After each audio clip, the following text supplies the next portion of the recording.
Ladies and gentlemen, welcome back. Welcome back. Welcome back, guys. Welcome back to ETN, the European Technology Network. It is Thursday, 4th of June, 11 on the dot today. Boy, do we have a show for you guys. We have a mega show. It's not just a show, it's a mega show.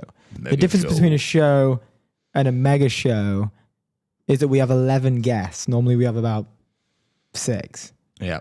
So we're almost doubling our guest count for you guys 11 today. guests. None of them are from 11 Labs, unfortunately. 11 guests, 11 labs. We started at 11, but not quite 11 Labs. It could have been a full round. Could have been a full round 11. We could have got 11 everywhere. More to come on that. Leave outdated business banking behind with Owlix, the all-in-one financial platform built for the pace of modern business. Multi-currency accounts, corporate card, expense management, online payments, all-in-one platform. Go to owlix.com. We love them over there. They gave us a Formula One car, and we have a Formula One driver coming on the show. I mean, I'm just making all of the... Nice. Yeah. Didn't actually... If we were doing an ad read for the Formula One driver... Bring that together. Yeah, first. Mr. Jack Doohan is coming on the show. It's going to be very, very fun to talk to him. Let's go through the Okay, we're gonna do quick fire because this is Thursday sets the tone. We don't want that we could spend the whole show on this, but we got Jordi Romero, founder and CEO of Factorial, 150 million Series D, 2.5 billion valuation. Bosh, he's going to be opening the show today. Go. Oh yeah.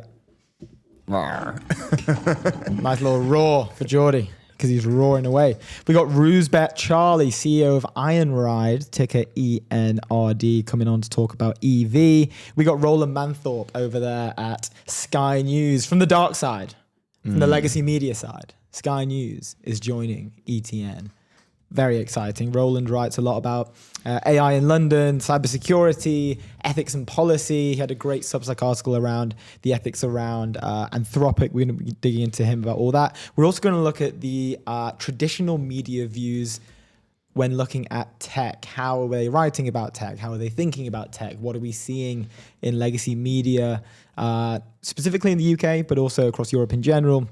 I wrote some thoughts around this the other day on X after we had Saranga, actually, the GP at Balderson following their Build It in Europe campaign. It's one of the lowest barriers to entry levels that Europe could pull to boost the ecosystem. We need to think more about creating a well-slicked, well-oiled machine, that machine being a media ecosystem. Rowland fighting the good fight out there. Yeah. He's going to join us. He's going to talk about it. It's going to be great. Talking about well-oiled machines, Polymarket, the world's largest prediction market. Stay informed and profit from your knowledge. Go to polymarket.com. Love those guys over there. You can also profit from your knowledge with those guys. So don't let your knowledge just sit around doing nothing. Profit from it. Devaluing against inflation. Just stored in your boring brain. Go out and profit from it. Okay. Up next, after Rowland, we got Jack Doohan, reserve F1 driver for the Haas F1 team. That's not all he's doing, though. He's also the founder of Meuze, and they are crushing. This is someone who's reached the top of their game, and they decided that's not enough. I want to go do it again. So he's coming in again. He's going to talk to us all about it. It's going to be great. After that, we've got Anshika, founder and CEO of Apoha. They're going to be coming in. They've just raised a round, actually, but they're going to be coming on to break down what is the round, what is the breakdown, what is the company. When we were looking at the notes for this, this is one of those ones where you're like, thank the Lord that we have people doing these good things because they're working on something. Prime technology is called liquid state intelligence. They're basically working on foundational data classes that reveal how molecules and materials behave under real world conditions. Amazing stat that they came out with when I was reviewing them for the notes. They have done some collaborative work with Boehringer Ingelheim. They are a large pharmaceutical company, I'm pretty sure. But they proved that they could predict late-stage drug failures with over a 90% precision rate just using 8 micrograms of material. So real-world problem, real-world solutions. Love to see it. Very excited for that conversation. Right. We've also got Georgia Stevenson, partner at Index Ventures, coming on for the second appearance of the show, her second time on ETN. We're going to be talking about Inherent, a new AI lab that has popped up outside of London. Index Ventures led their 50 million round. Georgia was overseeing the deal. I think she's come on as an observer. And then Mr. Reimer led the deal over there at Index. So good luck to everyone involved. Godspeed to them all. It's great seeing the AI lab coming up. Then we've got Devang Agrawal. I'm not sure if their news has actually come out yet, so I'm not going to talk too much about that right now. They have some news to share. It's not been out yet, so we're going to wait for them to come on the show to break it. Then we've got Martin El-Khouri, CBO at Peaq. He's going to be coming onto the show to tell us all about what Peaq are doing, their core thesis around machines becoming economic actors with their own identities and their own wallets and the ability to earn and pay autonomously. What is the machine economy? He's going to come on and tell us all about it, which is going to be excellent. And then following that, wow, there's just so many guests. Following that, we've got Jean-Denis Greze, co-founder and CEO at Town. He's also listed as mayor on his LinkedIn profile. His role is mayor of Town, which I thought was pretty cool. We're going to be talking about why most AI still feels like work instead of less, why prompting and agent management may not be the mainstream future, what an AI chief of staff actually looks like in practice. Everyone's talking about it. And then to top off the show, we've got Dmitry Shevelenko, the chief business officer at Perplexity. They're going to come on and tell us about the historic run that was kind of slipping under the radar a few months back, but then everyone was like, where are they? What are they doing? Then they came back with a blast. It was reported in the FT that they crossed 450 million ARR in April. And then 2 weeks later, 14 days, the information followed up saying, hey, they just crossed 500 million ARR. Extra 50 in 14 days. So, you know, I'm not a maths guy, but you do the maths. That's stonking. Dimitri's going to come on. He's going to close out the show. So a little bit of an extended show today, a little bit longer than we're usually doing, just because we wanted to make time for all these amazing people doing amazing things on ETN, the European Technology Network. Let's get into some news. There were some cool articles that came out from the last time that we were live. I want to touch on the first one. Top AI CEOs call for law protecting against biological weapons.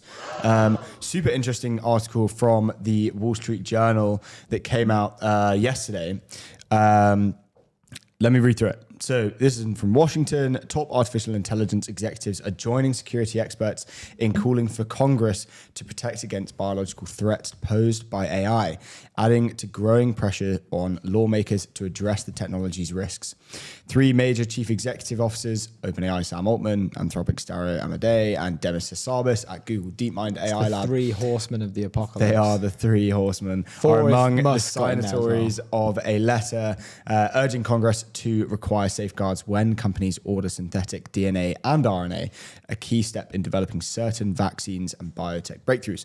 The goal is to make companies that sell the synthetic nucleic acids screen customer orders to block any combinations that could be dangerous and make sure the customers who place the orders are legitimate. While the concerns are long-standing in the biotech industry, AI is magnifying them by potentially giving criminals the tools to unleash new pathogens.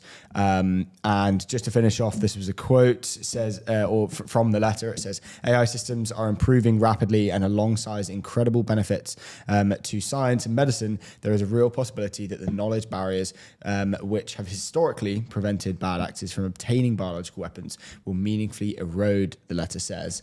Now, this is the first time since I found out, I searched it up, May 2023, since they, you know, all three of these leaders have come together kind of, you know, almost like supporting a decision to go and, you know, do something together, essentially, and they're all in support of each other. So it's been a while. Clearest precedent for Altman, Amodei, and Hassabis co-signing like the same document is the Center of AI Safety, kind of a one-sentence statement of AI risk. Do you remember when that was signed? Yeah. This is like the real world leaders getting together and having a sit down. The big boys are sitting down, they're shaking hands, they're doing deals. They're at the table. And essentially it was just like, you know, a letter to, this was in 2023, it was a letter to kind of like, you know, mitigate the risk of extinction from AI should be a global priority alongside other societal scale risks. And all three of them signed, and then they haven't really done anything. And then they've actually all signed again. This has more kind of, this isn't just a wide kind of scale thing in terms of, the risk letter back in 2023 was more kind of like widespread, right? It was just like, hey, this is the thing. It could be potentially very dangerous. Let's kind of all get together and act in general against kind of, using AI for the wrong thing and preventing bad actors.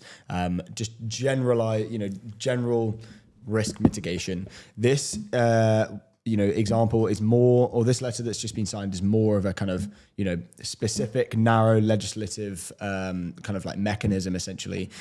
Sellers of nucleic acid screen orders and verify customers. So it's kind of like this exact thing needs to be kind of addressed.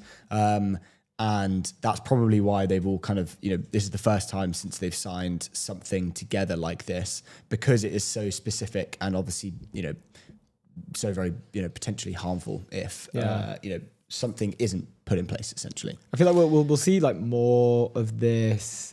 It's funny because this area, I've seen a lot of discourse on X around this, but a lot of people saying that like the next, multi-trillion dollar markets that are emerging right now are like the intersection between like biological development or drug discovery or any of this sort of that area that would fit into like the biological Venn diagram, or I guess like two Venn diagrams, biology, AI, the intersection of both of those will be like one of the biggest emerging markets we'll ever see. It will dwarf software companies. It will dwarf these services business in terms of like how much it can create. But now we're seeing it actually become like, yes, great that we have, like ethics and safety councils set up from maybe 3 years ago or something. Sure. And these guys getting together. But I think that was back when it was like, okay, this is probably going to be needed in the future. The technology is probably not there yet, but like maybe, let's just start this conversation now. I think this is a sign, and I think most people will agree with this in terms of the model development is getting to an insane rate. Things are increasing and getting more efficient at an insane rate. But it's now becoming more likely that we're entering this new era of it would be quite easy for someone to maybe use these technologies to do some harm, or maybe do these, like Mythos is kind of like a hint at like the potential future of this. Like with great rewards and great value also comes like, the yin and yang, like the darker side of this great stuff coming in. Well, as models, as models are getting better and using, obviously, they're more efficient, using less compute for what they do, you're going to have a flip side, right? Like, as they get better, so do the bad actors, But it's mad because we don't really see a lot of discourse around it, though. And maybe that's just because the technology's not been there to warrant the discourse in a way. But the biological stuff, like we don't really see too much headlines around. Like I guess like the progression in the space. So obviously, Demis is probably the leader amongst all of this stuff with AlphaFold and everything he's done at DeepMind since then. But it does seem to be something that gets somewhat overlooked, which I'm quite surprised at. I would have thought we'd maybe see more in the mainstream of this, because it comes. What Anish said, right? Like it's a good anchor point to get non-tech natives to buy into the technology. We're like, there's some great stuff that can come from this, but obviously there's going to be people that are like, it's super wait times in the NHS or something have decreased by X amount. Like, can you give a numerical, almost like stamp on this has happened with the use of, X model, whatever it is. But other signatories include Mustafa Suleiman, who obviously leads Microsoft's AI work, and Meta Platform's Chief AI Officer, Alexander Wang. So like some big names in there. And essentially the reason, as we were saying, it's like, this is a fundamental thing and very it's not just like a general AI safety thing to sign. It is very specific on the legislation to make sure, one kind of small thing within biological AI and everything that's going on is making sure that it's safe and nothing kind of really bad happens, right? So then moving on, so the Altman and there's a cool tidbit here around Altman and Amadei's like relationship between this. So Altman and Amadei often do disagree on AI policy, with Anthropic typically supporting stronger regulations than others in the industry. We saw that with the Department of War back and forth when there was a bit of did they just kind of buzzer beater Anthropic and like snatch that deal, even though Anthropic weren't too keen on it anyway. Yeah. Hassabis, as everyone knows, credited with helping Alphabet's Google catch up in the tech race and shared the 2024 Nobel Prize in Chemistry for his work on protein foldings with AlphaFold. So he's kind of a shoe-in anyway. It's kind of like, well, obviously Demis is doing this. I wouldn't be surprised if he's the one kind of leading this. Mustafa Suleyman, Demis's OG back in the day, co-founder of DeepMind, then kind of left to go and do Microsoft AI. So no surprise he's in there. Meta Platforms Chief AI Officer Alexandra Wang. Interesting and good to see him joining in. That's good. But this is the people who are holding the keys are kind of getting together. I would have thought Musk would be stuck in here as well. If anything, whatever his personal beliefs are on this, I know he's pretty locked in and focused on trying to compete with the front running labs, but even from a marketing perspective, I don't know, but has PR. Grok ever had really any, yes, they're in the front running of being a frontier model, but also are they being used as a research? Yeah, tool, probably right? probably not. Anyone in biological research or kind of drug discovery, material discovery, whatever. Using Grok.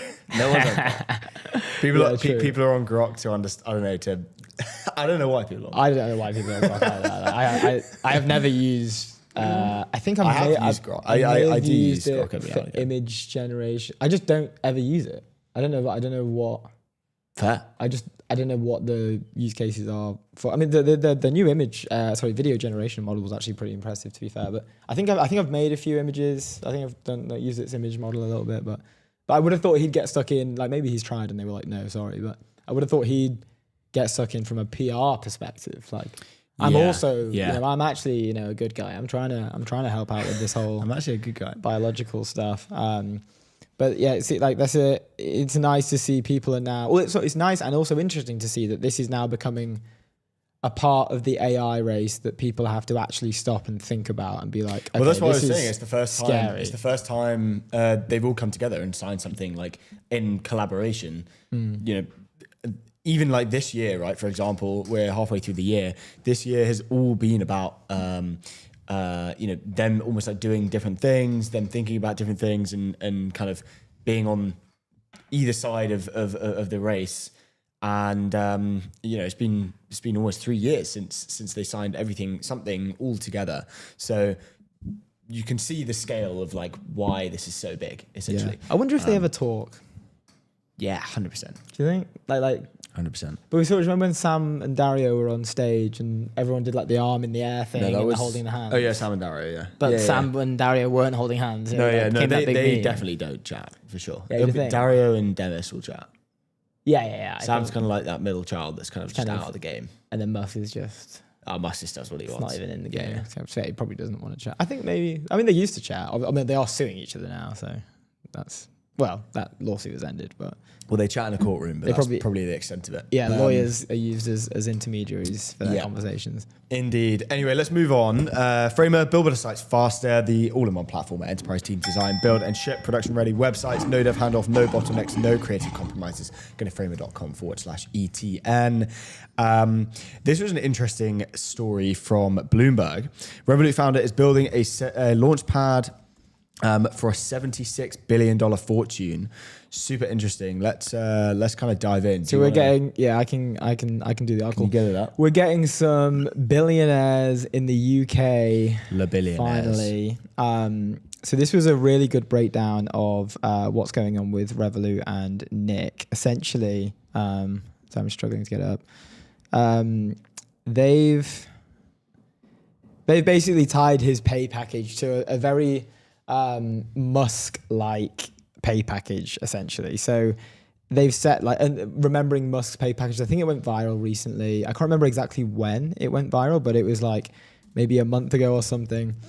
But basically they tied his $1 trillion payout to colonizing Mars. He was basically saying, I don't really care if I don't make any money.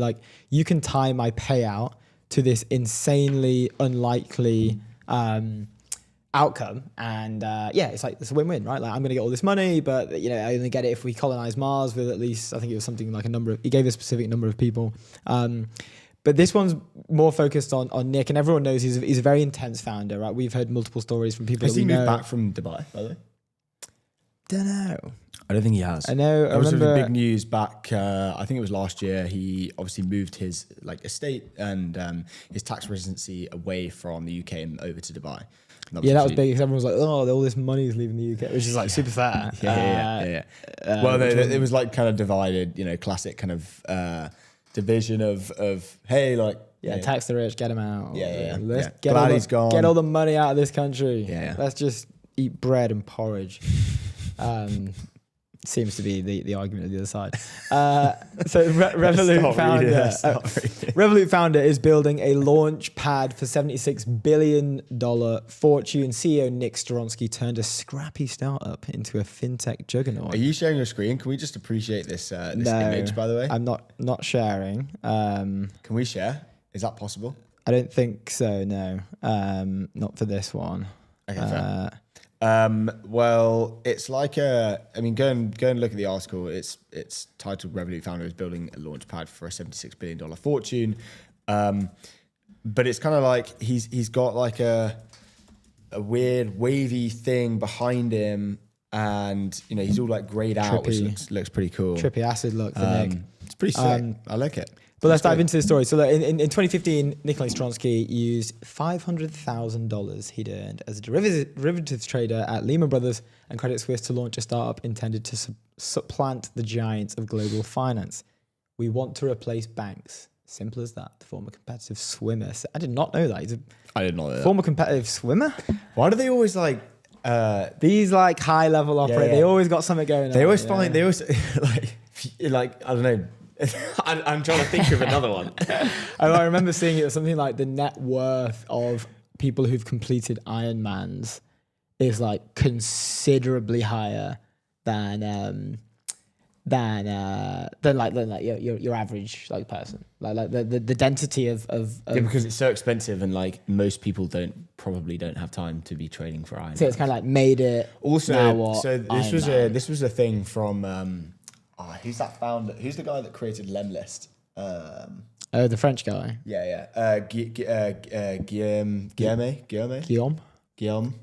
Meuze, I think his name is. Yeah. Forgive me if I pronounce that absolutely awfully. Was that French? Was that good? Meuze. Okay, just cool. Getting some help. Oh, hold on. Actually, wait. We got a new. Let's pause the reins. Come in here. Can you pronounce it correctly? This is our new chief of staff. We stole him from Bloomberg. He joined from Guillaume Bloomberg. I'm just doing some lion rolls. Has he been on the show yet? Huh? Has he been on the show yet? No. Can you get him? Guillaume Meuze, faut que tu nous rejoignes on the show. Look at this guy. Let's give it up. He's probably Euromaxing. We love it. His second name's Best. Thanks, as well. We love it. Best analysis. That's our new chief Alex of staff. is going to be back on the show one day. We'll do a French version of the show maybe. We'll have to bring in another French host or something like that. A French host. Yeah. There's Alexander Best. On I don't know, poached from Bloomberg. Ironic because we're reading a Bloomberg article right now. So we poached him. Thank you for the information and thank you for the chief of staff. Anyway, that guy, he created a. What did he do? So he does all of these Ironmans, right? And like he's super ripped. He's like, he's kind of shrunk down into this like, perfect try body where whatever like the mesomorph, like, absolute yeah.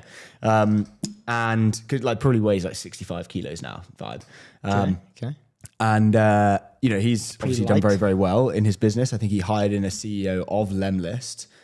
Or the portfolio of companies because he owned a bunch of these kind of like customer acquisition channel type businesses. And he started doing Ironmans, right? And he's very active on Instagram. And I think he was saying like, I've won the money game type thing. And I'm chilling.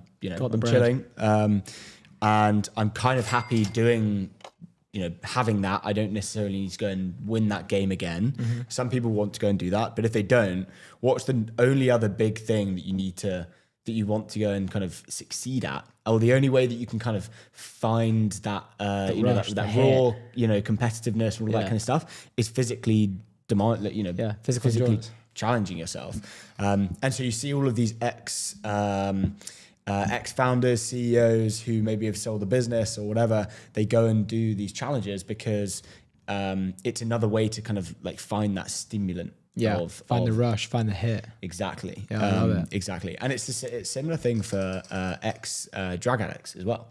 There are a lot of ex-drug addicts who are now like ultramarathon runners because it's kind of almost like another way to find that hit, to find that adrenaline The rush. runner's high. There you go. Junkies. Yeah. No, it's a proven thing. And so some of the best ultramarathon runners are like ex-drug addicts. Not all of them, obviously. But, maybe that is the drug they seek, you know? There you go. But hey, man, you got any more of those Iron Man applications there? Like, I'm good for it. Yeah. Go and buy Iron Man applications down an alleyway. Slight detour there from the Nick, but this is an important article to discuss. Nick so we're gonna is not an ex-drug addict. We're going to come back to it. The 41-year-old hasn't yet succeeded in his aim, but the resulting company, Revolut Limited, has the potential to hand him one of the biggest fortunes in the industry. Hold on. Okay, so Nick Stronsky might go and do. It's about 2 p.m. before he might go and do Ironmans once he's he's probably made Revolut a global kind of lender and bank, one of the biggest banks in the world, because it says he hasn't yet succeeded in his aim. So we'll do this first. Once he gets this goal to, I think he's already an Iron Man. He's just an Iron Man. The way he runs that ship. Yeah, nice one. You don't like that. Good stuff. Okay, keep going. Watch this. So he's got the potential to hand him around 76 billion in stock if he can pull off a near 200 billion initial public offering that the firm is aiming at within the next 2 years, more than a 15 million% returns. Pretty good. I'm not sure how that compares. I love how they did the whole number as well in this article. Yeah, the copywriter knows to bulk it up a little bit. Yeah. Maybe that was the X. And I like this because we're now previously like, these rich people, they're getting so much money. Like, where's my piece of that pie? Like, I need some money. But this is tied to achieving something incredibly difficult. Like, if you do this really incredibly difficult thing, there is obviously an outsized pay package. If you do a thing that requires outsized effort or intelligence or agency or input, whatever it is, you should probably deserve an outsized reward if that benefits like the world, which Revolut does. So while more than doubling Revolut's current 75 billion valuation is a big ask, the firm has gone in just over a decade from being a scrappy outsider to a fintech juggernaut with 75 million customers. And JP Morgan Chase & Co. Chief Executive Jamie Dimon summed up Revolut's rise last month when speaking about its own UK operation. He goes, "I'm jealous, damn it. You watch these people. They move." What a compliment that is from Jamie Dimon. Yeah. The acceleration in the Revolut's founder's wealth is reminiscent of Elon Musk's moonshot pay package, which we discussed, where there's a tie, again, outsized achievement. He wants to colonize Mars. If I colonize Mars, I'm owed a lot of money. And that's basically the breakdown of these things. And I'm here for it. I support it. I think it's pretty good. When people aren't saying like Strongy's out buying Lambos and, buying, crazy, insane stuff. And like he even says here, triathlon bikes and stuff. He goes, "I don't spend all this money," Strongy said during an interview with David Rubenstein for Bloomberg earlier this year. "I just continue to work on what's necessary to build the first global bank." So the documents that Bloomberg saw, and they detail here, details that the valuation thresholds will unlock extra ownership for Nick by the time his company achieves the top end. That's nearly $200 billion target. And they've already, rumors of, I think, or maybe it's confirmed already, there's like $100 billion valuation that's already been achieved in private markets from fundraising. So they're only like, they have to double it, which sounds crazy because the numbers are quite big. But if there was someone to be able to do it, it would be Nick from Revolut, right? Yeah. We won't go too much into that breakdown, but there's a really cool part here around like the culture and how they run the internals of Can I just Bloomberg. add, Yeah, please. Just please. before, so you mentioned about the fact that Nick Stronsky moving over to Dubai, or his tax residency at least, being like, oh, why are these kind of billionaires, go away basically from the UK type thing, right? Get out of here, there was a Telegraph article that was actually released at the beginning of this week, titled "Armed Boss is promised $800 million to create the UK's first $1 trillion company." And now we didn't actually cover this. It got posted, I think. Let me try and find it. Yeah, 31st of May, so quite a few days ago now. 5 days. But I'm going to read a little bit out because it is, it's this is happening more often, right? This is like Musk level type, go and hit this target and we will pay do you something X. mad. But like it's a an insane amount of money. And so, and obviously Arm is a British company, but let me read out. The British microchip giant Arm has promised its chief executive a bonus of up to $800 million, which is about £594 million, if he can turn it into the UK's first $1 trillion company. Arm, which listed in New York, has outlined a pay scheme for Rene Haas under which he'll be given hundreds of millions of dollars in shares for hitting ambitious market value goals. Mr. Haas would be given escalating shares ahead of shares awards for getting Arm to hit a $1 trillion valuation by 2029, $1.5 trillion valuation the following year, and then a $2 trillion valuation by March 2031. The deal will be one of the biggest pay packages ever handed out by a British company.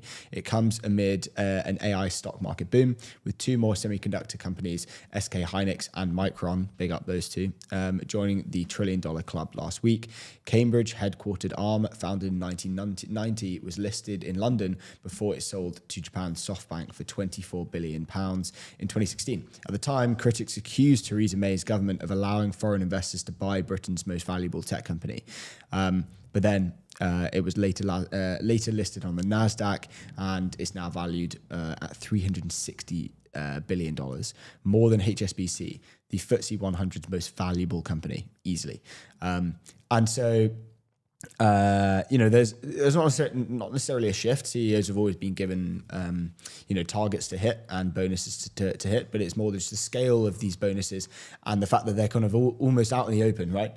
And it's a public kind of, hey, go and hit this number, which allows, having a British company, chip manufacturer, super kind of like sovereign. Yes, they're listed on the NASDAQ, but, they will be Britain's most valuable company. That's overall a very, very good thing. Yeah. And it's the fact that he's got a public kind of goal to go and hit. Great thing. Yeah. Like, really, really great. Alex Similar to Nick Storonsky, obviously Elon Musk had his $1 trillion pay package kind of, publicized as well. So, just not necessarily a shift in the goals, but more just like I think in the like publicity around these goals, which is really good. To give you an idea of that's like Arm is up 208% it's up 102% in the last month. In the last 5 days, it's up 32%. I think it got shouted out by Jensen, I think, recently, but obviously they have exposure to, like, very strong exposure to the semiconductor supply chain. It did get shouted out by Jensen. Jensen said, "I am investing in your next round," Jensen Huang from NVIDIA. That was for Revolut. This is Arm.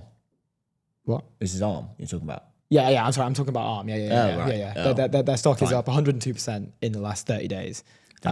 Which is insane, been on an absolute tear. But back to one last thing. Alex McDonald, friend of the show, angel investor, well, basically board member, although he's not an actual board member, but he basically is. He put a tweet out regarding that pay package from the Arm CEO, and the financial ties to achieve great outcome, outsized pay package, outsized impact. Basically talking about the narrative around, especially in the UK, where obviously people will tear that down. They'll be like, this CEO getting all that money, like big bad scary CEO. But I think now, as you say, it's a lot more public. People aren't. They're embracing it more. I'm rooting for Mr. House. Oh yeah, I want him to go get a huge yacht. Bloody deserves it, mate. You know what I mean? But anyway, we can move on from that. Back to Revolut. I just want to talk quickly. Why are you so obsessed with yachts and beaches? He gets an $800 million. It's because I'm banking on that post IPO Anthropic. There's three paths we mentioned: the Anthropic, SpaceX, OpenAI. I was at an event for London Tech Week last night, and I talked about you saying that. And the person, I'm not going to mention their name, but the person that I was talking to, they're like, That guy, that is a bad take from you. That person needs to be lobotomized because they don't understand it. So good. But back to Revolut, just quickly on the company culture. As everyone knows, Revolut is known in the industry for paying above market compensation and being very demanding of their employers. Nick himself is obviously an incredibly efficient individual. He graduated of Moscow Institute of Physics and Technology. And he's created a culture where the Wall Street long hours collide with the tech industry's love for targets and metrics. So Storonsky himself has 40 direct reports, and he refers to top staff as self-guided missiles. So he's only engaging with about 40 people in the company at any time. He's espoused Jeff Bezos' famous 2 pizza rule, that teams should be kept small enough so that you could feed everyone with 2 pizzas. That's one of Jeff's rule, that teams should stay that size, 2 pizzas, feed everyone. That's the team size. Internal calls are expected to be 15 minutes. And so, none of this That's good. Hey, let's jump on and, it defaults to 30 minutes. So we'll do 5 minutes on weather. We'll do 5 minutes on asking about your family you don't really care about anyway. And then you'll do, 15 minutes of actual work talk. And then you'll probably be like, yeah, I'm going to give you some time back. So, lucky me, I've got 4 minutes back at work. So he does 15 minutes. That's like a rule in the company. The firm's culture still prioritizes decisive meetings rather than losing time socializing or catching up. The company has in the past decorated its walls with slogans. These are neon signs all over the office saying "Get," S-H-I-T, because you don't swear, done, on the walls. They're actually coming down. They've actually been taken away now, but that's just part of the early culture cadence. And then also their targets are reviewed every 3 months. So this is something that's more common in tech as opposed to finance, which may do it like annually, connected to a bonus. But high targets mean the retention rate is seen as poor because if people are missing targets, he's like, okay to be like, you guys are gone. And like on Monday, they'll come in and there's like a brand new team there. And people are like, who are these guys? He's like, yeah, it's a new team. They've just hired them. But with that in mind, they're also getting 1.7 million job applicants. In 2025, they got 1.7 million people attempted to apply to, did apply to Revolut in 2025. So it's kind of like, I think sometimes people do miss the mark where like, especially when Musk took over X, everyone's like, these working hours are insane. Like, how can these guys doing all nights all the time? Blah, blah, blah. Some people, but there are pictures of like love tents in the office. That was a bit mad, but like some people love that. Like, I don't think people understand that could almost be a pull factor for someone else. It's why you would want to go and work there. If you're like 18 or maybe you're coming up in your career, like people could look at that like, wow, what an amazing opportunity. It's like, go through the trenches, learn a lot, turn into a bit of a machine. But yeah, so that's just quick debrief on Nick, what's going on at Revolut, what's going on with his big pay package. Which, yeah, as I say, I for one, I'm excited. I hope he achieves it. Indeed. So do I. Let's move on. The infrastructure for the on-chain world base is built to empower builders, creators, people everywhere to build apps, grow businesses, create what they love, and earn on-chain. Go to base.org, please. Let's move on to a good story about Mr. Mark Zuckerberg. This is on the Wall Street Journal today. The title is Mark Zuckerberg wants Meta's new agents. Sorry. Let me start again. Mark Zuckerberg wants Meta's new AI agents to run your whole business. New agent is part of a company's effort to broaden beyond its core consumer business as it spends aggressively on AI. For 20 plus years, Meta Platforms, up 4.2%, has been a consumer business. That's now starting to change. The company on Wednesday launched an artificial intelligence agent for businesses on its WhatsApp, Instagram, and Messenger services across the globe. The autonomous tool will be able to answer customer questions, book appointments, and close sales, among other functions. In the future, Meta says its capabilities will include conducting market research, providing competitive intelligence, and connecting with tools to manage businesses' calendars. He says, as our models advance, your agent will take on more and eventually help you run your whole business, he said during a taped remarks at a London conference where the launch was announced. Building AI agents for businesses is a big step in Meta's gradual broadening from its core business of selling ads targeted at consumers to one that offers subscriptions and sells services to enterprise customers. So Zuckerberg has begun publicly discussing the potential enterprise opportunities for Meta as the company continues to increase spending on its AI infrastructure build-out, an endeavor that will consume up to $145 billion this year in CapEx. A lot of money. A lot of money. But this is obviously like a story that's been unfolding. We touched on it before, and Meta, the stock price kind of took a dive when Zuckerberg had kind of announced the numbers of the capex spend, and he was almost shunned by the amount that he's like pouring into, amount of cash he's actually pouring into capex and building out their infrastructure. But look, like he is a man who is probably one of the most, if not the most, best positioned AI leaders or leaders who are running a mega corp. To go and access the world and bring agents to them, right? He has, I think it's like 200 million small businesses operating on WhatsApp alone. Like he has an incredible distribution channel to be able to kind of weave into all of this, building agents for businesses. It's almost like a no-brainer, right? He owns the whole stack.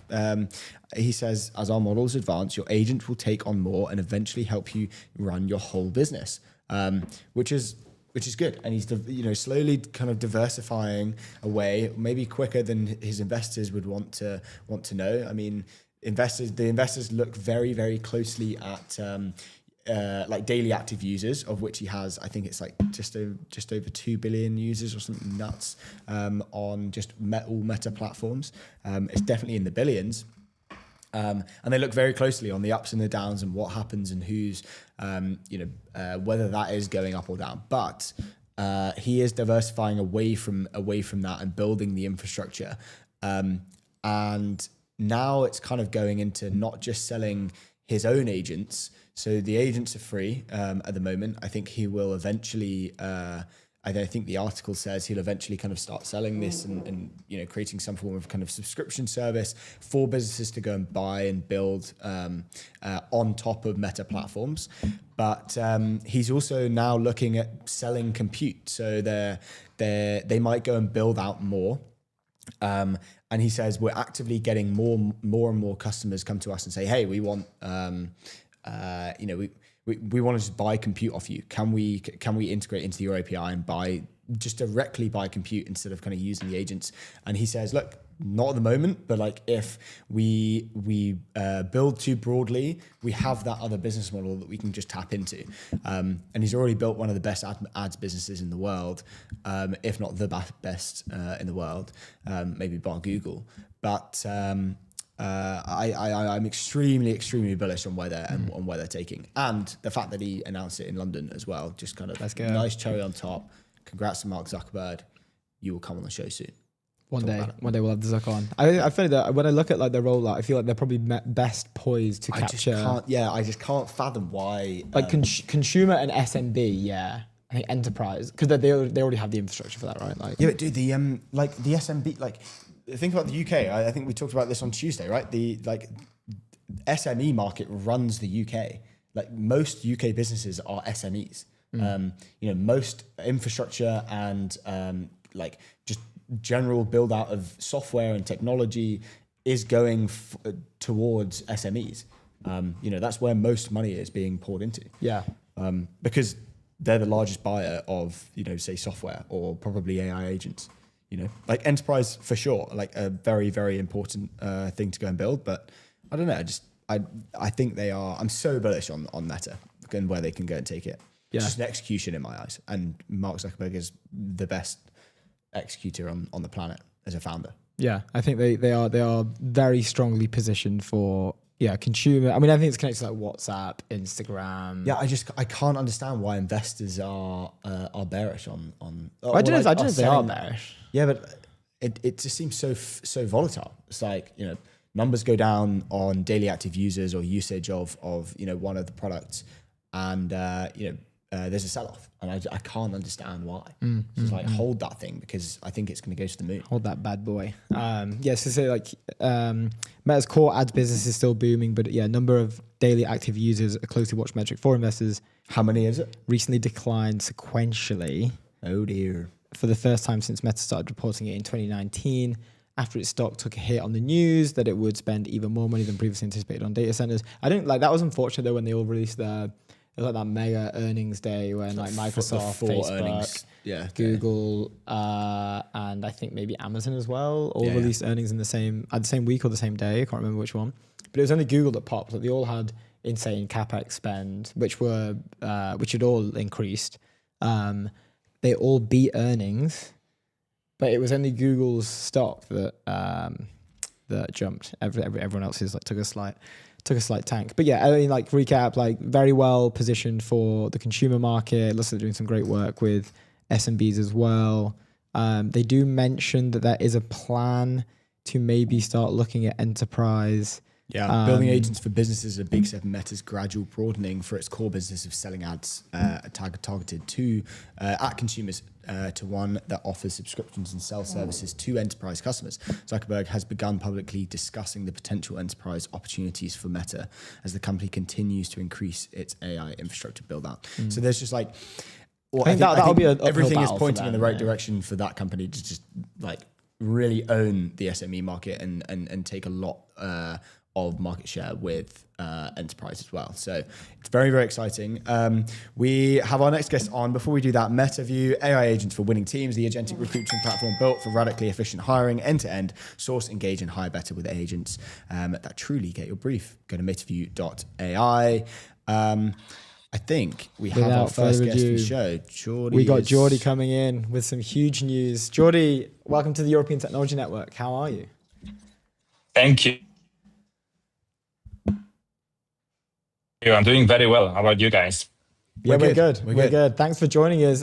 Do you maybe want to introduce yourself and share the exciting news? You've probably had a pretty busy 24, 48 hours. Yeah, would love to hear it. Absolutely. So I'm Jordi, one of the founders and CEO at Factorial. We're sharing today the exciting news that we raised $150 million Series D, led by General Catalyst. And on top of that, another $540 million from General Catalyst's Customer Value Fund. So basically, extremely well funded to continue to grow. Factorial has just turned 10 years old. We were born as a SaaS company, obviously not anymore. Over the last 24 months, especially 12 months, especially last 3 months, we've been shipping agents like crazy and going from assisting people with their HR, finance, and IT operations to just taking on the entire workload and shipping agents that do the work for our more than 16,000 customers all over the world, but mostly in Europe. That's good. Congrats. That's absolutely insane. So when I was first reading about the story, you've already mentioned a few bits, like 16,000 customers. Last 24 months has been like a real agentic push for you guys, moving away from that previous sort of SaaS ecosystem.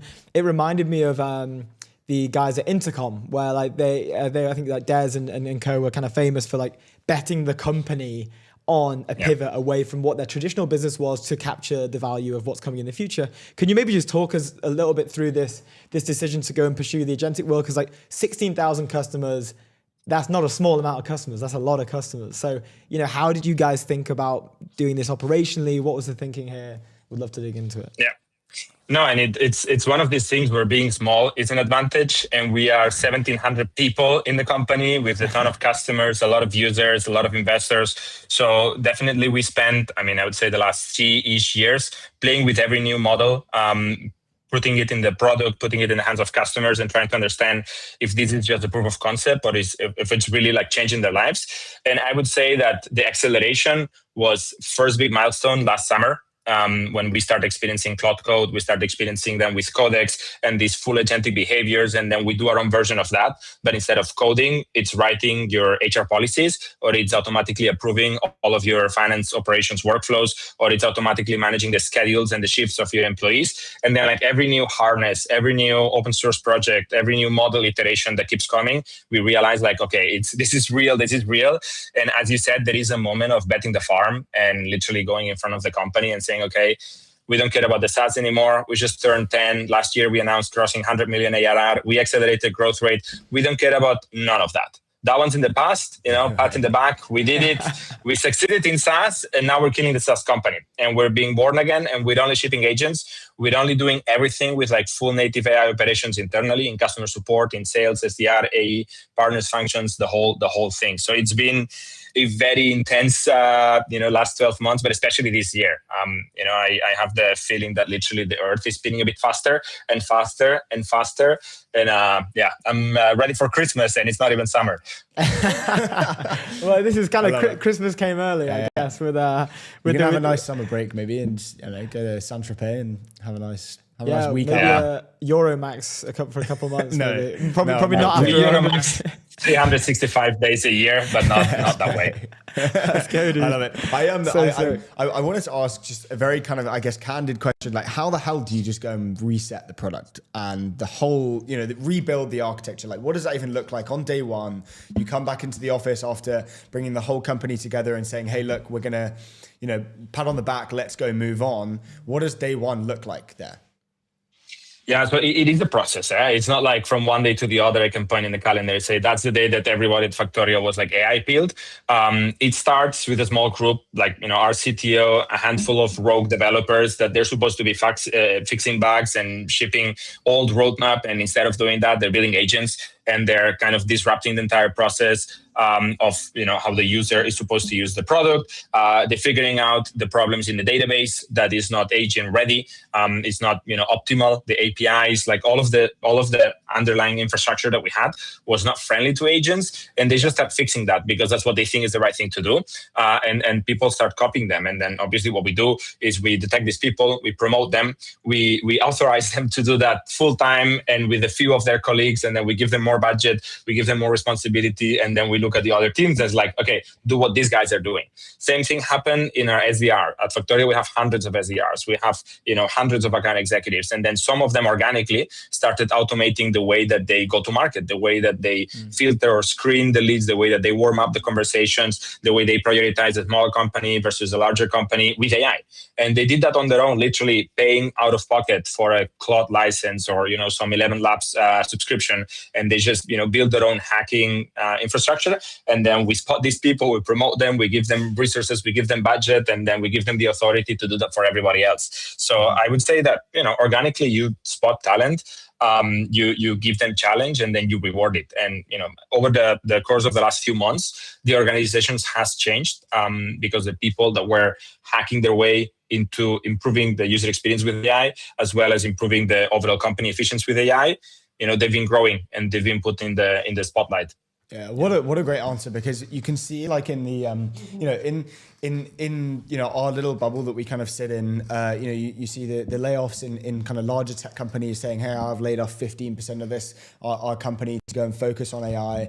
And it's I think Jamie Dimon came up with he was in an interview maybe a few days ago, and he was saying just killing one part of your business or like taking out some employees is just not the way to go about it.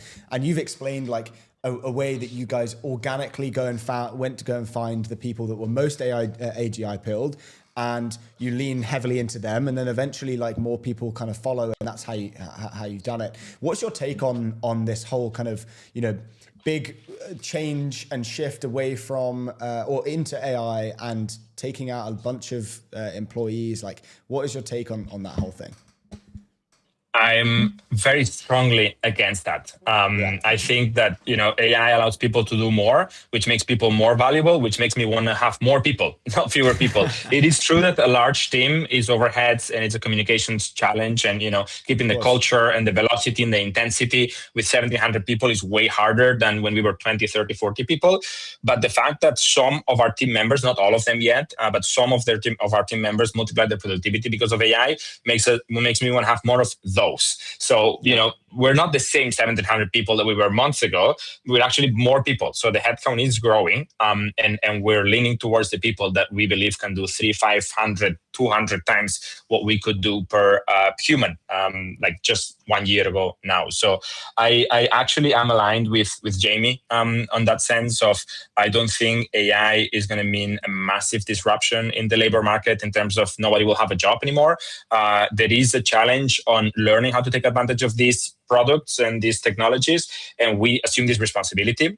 We have a large team ourselves, but we represent over 1 million people that use Factorial every day. So the users, the employees of our customers, we also feel responsibility towards. So we're doing a ton of content. We're being the source of training and information and development for all the employees of our customers in how do they use ChatGPT, how do they use Claude, how do they understand what parts of their job can be amplified, how much their career can be boosted. it by taking advantage of AI. And then we're offering these trainings from our platform, our website, newsletter, YouTube channel, podcast, all the stuff that we do, so that we don't just help our 1,700 employees, but more than 1 million people that use Factorial everyday work, and hopefully everybody in the world, so that we can, make everybody more productive and, our countries more successful. Yeah. Again, connected to that, like some of the conversations that you're having with these customers, like 16,000 is an insane amount. What are like the big things that they're trying to solve? Like what are the biggest challenges that they're facing? Like what seems to be the main thing that keeps coming up for you guys? Where it's like, I need to sort this out right now. Unfortunately, it's still trying to get rid of rather than trying to gain. Companies are buried with paperwork and bureaucracy and administration. And I think company owners, CEOs, executives, team leaders, managers don't get any value out of this administration. And what we're trying to do is very complex and very ambitious, which is turn the compliance and the regulation and the administration that is necessary, some for good reason, some we can question, but turn that into an advantage. So how do we take advantage of the administration? For example, when you do proper HR, you have a lot of data, a lot of insights, a lot of ways to help your team grow, a lot of ways to give them feedback and coaching and get them promoted and get them to earn more money and get them to impact the business success and the business growth and revenues and profitability. So we're connecting these two worlds, one that used to be seen as a pure drag on the business, and then a lack of information or guidance or insights on how to better manage a business, and connecting them. And usually people complain about the paperwork. We actually released a single. I don't know if you've seen it. It's on Spotify. It's called Paperwork. But it's a very catchy song. I'll send you a link afterwards so you can listen it tonight to put yourselves to sleep. But it's a lot of fun. And people are obsessed with getting rid of this paperwork. It kind of kills the soul of companies. It makes people lose their purpose and kind of like forget what they're here for. And then we really want to use AI and technology to get rid of this paperwork syndrome completely. Yeah. Oh, that's fascinating. What was the thinking behind the Spotify song? I mean, we're in an industry that's not the sexiest, maybe. We think what we do is very important. We don't take ourselves too seriously, and we just have a crazy creative team that came up with like a really catchy song, and we decided to share it with the world. So you'll see. I'll send the link to you. That's so cool. We only have about 4 minutes left, but talking about the fundraise, like what's the plan with the money? Like where's most of this going to be directed? What are you thinking like the next 6 months looks like for Factorial? Yeah, is it a lot of like compute burn, or is it like going into hiring headcount stuff? Like what's the... Yeah, no, so we've raised $150 million equity led by General Catalyst, also Atomico, who led our previous equity raise 4 years ago. But the truth is our business has been growing organically for more than 2 years now. The company doesn't need cash to continue to grow. We're able to fund our own operations. So we're looking to buy companies. I think it's a great moment in the market to buy companies because good products with good traction cannot raise any money at all. Like VCs don't touch these companies. They typically sold to PE. PE is also not that interested or kind of not aligned with the valuations. So there's just no transactions happening. There's no liquidity in the market. And we can multiply these companies because we have a great go-to-market and we have a platform where we can attach adjacent products and we can distribute the hell out of them. So we want to be the home for a lot of these companies that cannot raise, cannot sell, but that otherwise pretty good businesses and that we can make amazing businesses. So it's 100% focused on acquiring businesses. Then the $540 million on top, that is not equity. That's what GC, General Catalyst, calls the Customer Value Fund. That is a way of financing the working capital of sales and marketing because we're a subscription business. We spend up front to acquire a customer and we collect over time. So it's just a way to align the cash flows and give us, very good cash flows and infinite runway and a lot of dry powder to do crazy campaigns, hire tons of salespeople and grow faster. More cash to make more Spotify songs. Would love to. I can't wait to hear this single, this EP. That you mentioned something really interesting. Then, like this is, and we've not heard this sort of. I mean, people have like acquisition strategies, of course, but you framed it in a way where these like great companies aren't able to raise money right now. Why do you think that is? Like, what do you think is happening in the markets that are sort of stopping these probably relatively high growth or not profitable maybe in some cases businesses, but you're saying that they just can't get any money through the door? I mean, not investment advice, but I think that the software businesses that are publicly listed are horribly mispriced right now. It is true that you need to put this group of companies in two buckets, the ones that will thrive and the ones that won't make it. I think it's pretty clear the ones that will thrive, they're typically founder-led, they're typically innovating, hiring amazing engineering talent and shipping very, very fast platforms with huge distribution, an amazing brand, great sales team, happy customers that they can sell stuff to. These companies are just going to do much better with AI than without AI. The companies that haven't shipped a new product, that don't use AI, these ones might not make it. And I think that just the world of investing is very confused. And in case of confusion, they just get lazy and they don't make the decision. They don't take the risk. And that's why the market kind of dries down, which is what's happened. The fact that we've raised money as a born pre-AI software company of our stage is rare. You don't see a lot of raises of companies in our category right now. And I think, kudos to General Catalyst for being brave and for believing in, the product, the AI product that we shipped and the acceleration of our revenues and so on as a proxy metric that we are on the winning side of this bifurcation. But that's rare. It's not a lot of operations right now. Sure. Yeah, so true. Man, super interesting. Thank you so much for the time. We really appreciate it. And you have to come back on. Give us some updates in a few months' time. And we'd love to hear the song as well. Send us the song. I am sending you the link in the chat here. Feel free to play it anytime. Let's go. Okay, we'll play it. We'll hopefully play it today. Thanks so much. We'll see you soon. Cheers, Jordi. Have a good one, man. Good day. Good stuff. Before we have our next guest on, leave our data business banking behind with Airwallex, the all-in-one financial platform built for the pace of modern business, multi-currency accounts, corporate cards, expense management, online payments, all-in-one platform. Go to airwallex.com. Next on the show, we have the Roozbeh, CEO Charli, of Einride. CEO of Einride. Hello, sir. Can you hear us? Yes, I can hear you fine. Hey, how are you? We're doing very well. Thank you for joining us. I can see. I'm loving this small model I can see in the background. Oh, yeah. Let's see if I get. There we go. Yeah. That is awesome. That is so cool. Yeah, it's great. I'll get you one at some point. We would love. We can put it right here next to our Lego. Yeah, you got the Lego one. That's brilliant. That'll be a good spot. Dude, thank you so much for joining us. Welcome to the show. It's great to have you on for the first time. Maybe for the listeners and the viewers at home, do you want to give an introduction to yourself, your role, and also Einride as well? That'd be great. Absolutely. So I'm Roozbeh Charli, CEO of Einride. Been with the company coming up on about 6.5 years. Background initially within investment banking, and then as a co-founder at a different startup, and then joined Einride back in 2020.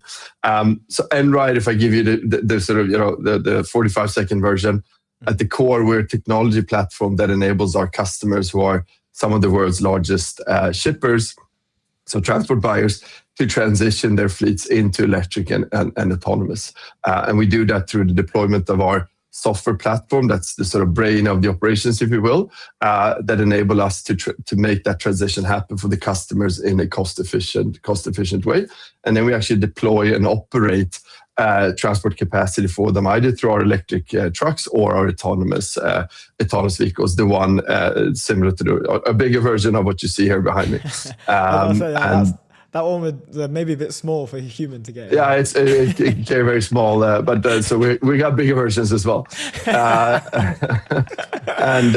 So we were founded back in 2016. Went live with our first customer back in 2020. We now have operations across 7 countries with about 30 plus customers, about $50 million of ARR hitting the books, and about $800 million of scaling plans that we set together with customers. Nice, dude. Incredible. So cool. So this is like a full stack then thing, right? Like you've also, you've got a physical fleet as well as you guys can offer the software solution in order to transition from maybe a legacy fleet, let's say, over to this new era EV type of rollout. Exactly. So the platform, is if you think about the transition to electric and autonomous, right? There's a couple of things that are crucial. One is that cost efficiency is the absolute ticket to play on the market. You have to be cost efficient versus the diesel platforms that you're competing against, or the diesel baseline that you're competing against. And secondly, automating transportation, as opposed to in other sectors, but automating heavy duty transportation is about so much more than just the driving back and forth between two 2 points. That is, of course, a crucial part of it, right? But there's an operational setting in which your technology needs to fit into, and that's where the platform comes into play and can help us both understand our customers' network, optimize that, and be able to transition for them into electric and autonomous in an efficient way. But then also day-to-day planning operations happens on the platform, and our model is basically that we deploy and actually operate our own technology, if you will, on the autonomous side. Yeah. Okay, so the and I might be wrong, but the GTM function is employ the kind of like software play first, and then eventually kind of start going into hardware and integrating into the company from a software perspective, and then starting to build out your fleet within that customer's freight fleet. Yeah, so basically we go in with the hardware already from day one. So basically, if I take you through the a short version of the customer journey is essentially we take in a bunch of our customers' transportation demand, ingest it into our platform, visualize that network, understand how that network looks, and then we set this is how we're going to electrify and automate that over the next X number of years. And then already the first deployment with them is we'll deploy X number of trucks in this location and operate, this transport capacity.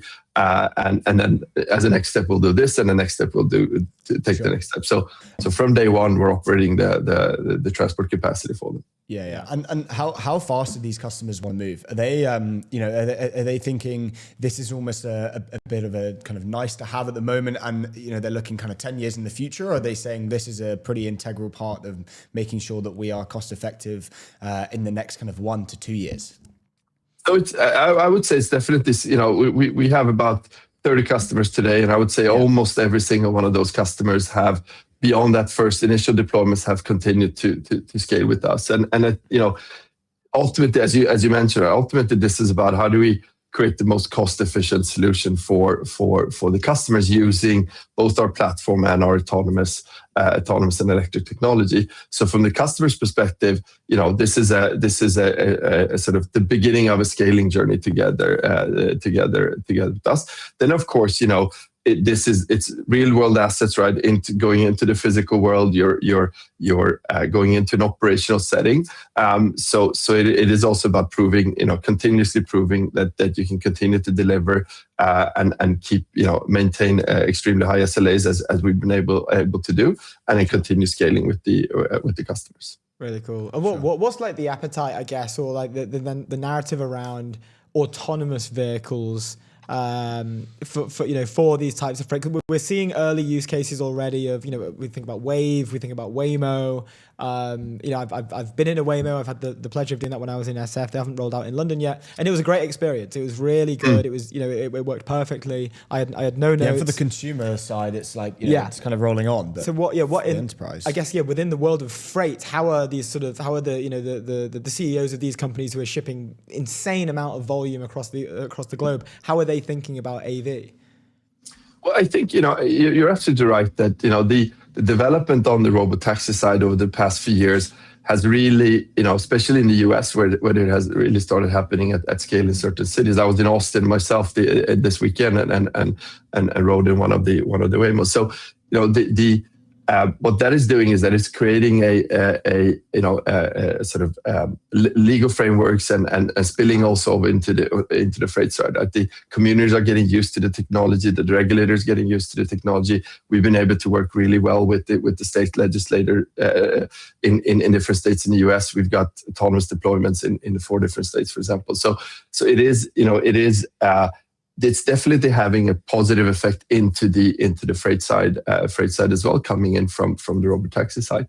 And I think from the customer's perspective, ultimately the absolute majority of our customers, they don't run and operate their own transport fleets, right? They go to the transport service market, the sort of $4.6 trillion a year global transport service market, and they purchase the transportation on that market. And what's important to them when they tap into that market for that capacity is of course the cost of its safety, its reliability, and so from their perspective, autonomous technology is yet another tool to achieve that. And then it's up to us as an industry to show that we can actually fulfill those. And that's also why we've chosen this sort of early commercialization model with customers using the platform, because we can also gradually prove out the worth of the autonomous technology that we're building and that we have with the customers. And I want to touch on the future of kind of what the freight industry looks like. Does it look kind of 24/7, a lot quicker kind of shipping abilities, getting things across countries, obviously, human drivers, they have to stop for a certain period of time. They can only drive for a certain period of time. What does, kind of full AV rollout globally look like for the kind of freight industry and being able to, at the end of the day, get a package to a customer quicker? Does it look quicker speeds, and how does it actually look? Well, I mean, you're absolutely right that if you sort of fast forward this development over a longer period of time, right? Yeah. And I think what's important to think about when you talk about automation of freight is that it's going to happen gradually over a period of time, right? There's complex operational setups that the technology needs to fit into, and you're going to see, similar to what we're doing is, you're going to see certain types of use cases, and then gradually increasing the complexity of the use cases and complexity of environments in which you deploy the autonomous technology. But if you fast forward that, right, into where you start having a high penetration of autonomous within the freight, of course it opens up, the possibilities for autonomous technology that you don't have with manual-driven trucks, right? Exactly said in terms of the logic in how the system is sort of set up. It has to do both with what you mentioned, right, in terms of not having a driver necessarily in the vehicle and the hours of operation, etc. But it also has to do, the unit economics changes as well, right? Where today about 50% of the unit economics of driving a truck is related to the driver. Which also sets the logic in which how you plan out utilization, how you plan out the sort of frequency of transportation, etc. And of course, those things will shift a bit when you have a technology that is not as dependent in the same way of having a driver in the vehicle. You're going to have humans in the loop, right? But not necessarily sitting in the vehicle. Sure. Yeah, that makes a lot of sense. Speaking of the people that you guys work with, how the conversation's going, you guys have landed customers like Amazon, Pepsi, GE, Heineken. What does it look like when you're in the room with these guys? Like, how do they come to you? Do they say, "Hey, we're thinking about this. We're looking 5 years ahead"? Like, how do you sign these customers? Like, how does this whole process work? Yeah, I mean, it's a combination of in and outbound. A lot of times, the conversation will start, at a certain level within the organization. Us coming in with, the sort of, let us have a look at your data and we can tell you how this can be done, and we can show you the economics of how this rollout is going to look over time, and sort of set those joint business plans as we call them, and that becomes our way of visualizing to the customer. This is how your transition journey can look, and also more importantly, these are the effects of it, right, on your cost, on CO2, etc. And then based on that, we said, okay, so we now have this plan of how this is going to happen. This we then narrow in on a location and say, let's start in this location, and we install the transport capacity, and we sort of start that growth journey together with them, and then you sort of go back to that initial plan all along and see, okay, now it's time for the next step and the next step, etc. Yeah, really cool. What are your key focuses at the moment? What's the hurdles that you guys are having to jump through at the moment? What's on your mind, and what's the focus at the moment? Yeah, I mean, we're closing in on towards the closing of our de-SPAC transaction. Yes. So we're going to be listed within short. That's of course the focus from a corporate perspective, right, of getting all of that. But from a commercial perspective, what we're focusing on, and as a business, I'd say it's if you sort of boil it down to a couple of things, it's continued scaling together with our customers, right? Gradually growing into that $800 million plus of potential later on in the contracts, creating more density in the seven markets that we're in, and continuing that growth journey together with those customers. And secondly, it's sort of continued development and deployment on the autonomous side, taking the next step on our roadmap in terms of deployments, working with the regulators both in the US and Europe to sort of to gradually set the legal frameworks, etc., to also continue our deployments that we've done today on public roads, but continue sort of focus and efforts on the autonomous side. Yeah, awesome. Last question, and we can let you go. Well, what is that appetite from people in government, people in policy? How are they thinking about EV/AV? Are they coming at you with their arms open, or are they trying to make sure things are doing proper? Like, what's the vibe like? Well, I think the vibe is exactly as you would want it to be, in the sense that it's very inward-leaning regulators, both in the US and it's spilling over into Europe as well. I was in Washington a couple of weeks ago, meeting with different parts of the legislative arms, and so there's definitely a willingness to how do we create environments such so that we bring this technology and the deployment of this technology faster forward. At the same time, which is also of course natural and what we're focused on as well, is at the same time you want to make sure that you do it in a correct way, safe way, prove out the safety case. So I think the attitude of the regulator is very much positive to the development. It's then about, of course, how do we jointly as an industry and regulators find a good and safe and over time scalable way of doing it. So I'm really happy about how the sort of direction of travel, if you will, on the regulatory side. Yeah, I think really it's going. I think it's like kind of really going in a really positive, direction, which is awesome for you guys. Awesome. Thanks so much for the time. We really appreciate it, and of course, continue to keep us updated. Yeah, we'll have to have you back. Thank you so much. When the SPAC goes through. Cheers, dude. Yeah, absolutely. Happy to see you. Thanks so much. Thanks, guys. Good stuff. Thank See you. Soon. Before we have our next guest on Polymarket, the world's largest prediction market, stay informed and profit from your knowledge. Go to polymarket.com. We got Rowland coming into the studio for the first time ever. He's coming from Sky News. He's coming from the legacy side. Roland, how are we? Welcome to the show. Yeah, man. Boom. the legacy side. Although I'm actually coming from South by Southwest right now, so sorry if it's a bit noisy. No, you're all good. You're all Noise good. is fine. You sound, no noise. What's it like on the ground there? You were chatting with the Waymo CEO. Was that today or? Chief Product Officer, at Waymo on Tuesday. Yeah, super interesting. Because Waymo's coming to London, right? So launching sometime in Q4. It's just so interesting to get, because we were half an hour with him, right? So we were able to get into like the kind of intricacies of what they do in this year of testing, aside from just trying to kind of please the regulators and make them feel like everything's safe. Because, one thing we talked about was what happens when a Waymo gets involved in an emergency and a police officer or someone from the fire service just needs to tell them to move.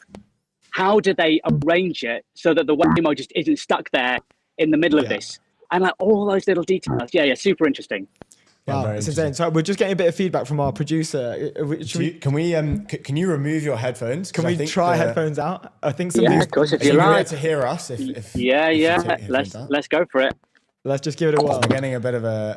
All right. I think a bit of background noise is fine. I think. Can you hear us? Is that okay? Okay, we can't hear you, which is a shame. We lost. Hold on. We'll have a bit of. No, can't hear you. Can you hear us? You can. No. Okay. Oh, wait, can you hear us now? Yeah, I'm with you. I've got a bunch of stuff on the screen. Okay. So, we can hear you like a lot better. So that's if it's okay for you. Great. That's great. Amazing. Okay, I won't fiddle with my screen. So I can't really see you or myself, but in a way that's better off. Well, you look great. You look phenomenal. You look like you're having a great time. Thank you. I'll take it. Likewise, of course. Thank you, sir. So much to dig into. There were kind of a few topics that, when you and I spoke the other day, that we thought would be a really fun conversation.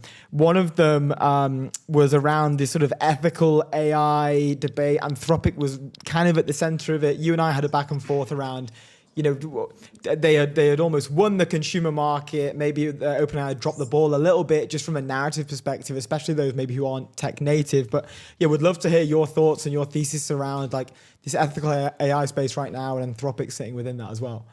Oh yes, so interesting, right? And because you were talking about this yesterday, this feeling that like Anthropic is kind of somehow winning the brand war. Yeah. And honestly, I mean, the consumer reaction to them is is kind of incredible because, you speak to what I will politely call normies about this stuff. And they always say things like, oh, yeah, wow, Claude, I hear it's the ethical AI. And I think it even affects their feeling of the quality of it. Because look, I think we know, right, that ChatGPT, Claude, is basically the same if you're just using the kind of regular chatbot, right? But a friend said to me the other day, hey, I just tried Claude. Wow, so much better. And I think that it's really like the equivalent of, you pop on some Nike shoes and you're like, oh, wow, so much faster right now. And it's just this sort of like, this kind of feeling. But I actually think is that this perception that Anthropic is the ethical AI company is really kind of completely wrong. Because ethics is sort of about a vague set of values. Like, oh, yeah, they're generally good, generally nice guys. No. Anthropic is an ideological company. They have really specific, clear beliefs. And I think that as people get to know them more, they're going to be quite shocked at how firm these beliefs are, right? So just as an example, Anthropic has an incredibly strong position on China. Yeah. I mean, this position is so strong that they put out a position paper about how awful it would be if China got access to super powerful AI during President Trump's visit to China. I mean, this is really strong stuff. And of course, they've got all sorts of other firm ideas about, whether Claude should ever lie or data controls and things like that. So, I think in a way, ethical sort of undersells it. But yeah, I mean, such a fascinating company, right? This is not a normal company. This is something completely incredible. I think also that's partly why they're building so fast, because they've got the sense of being totally aligned on the mission.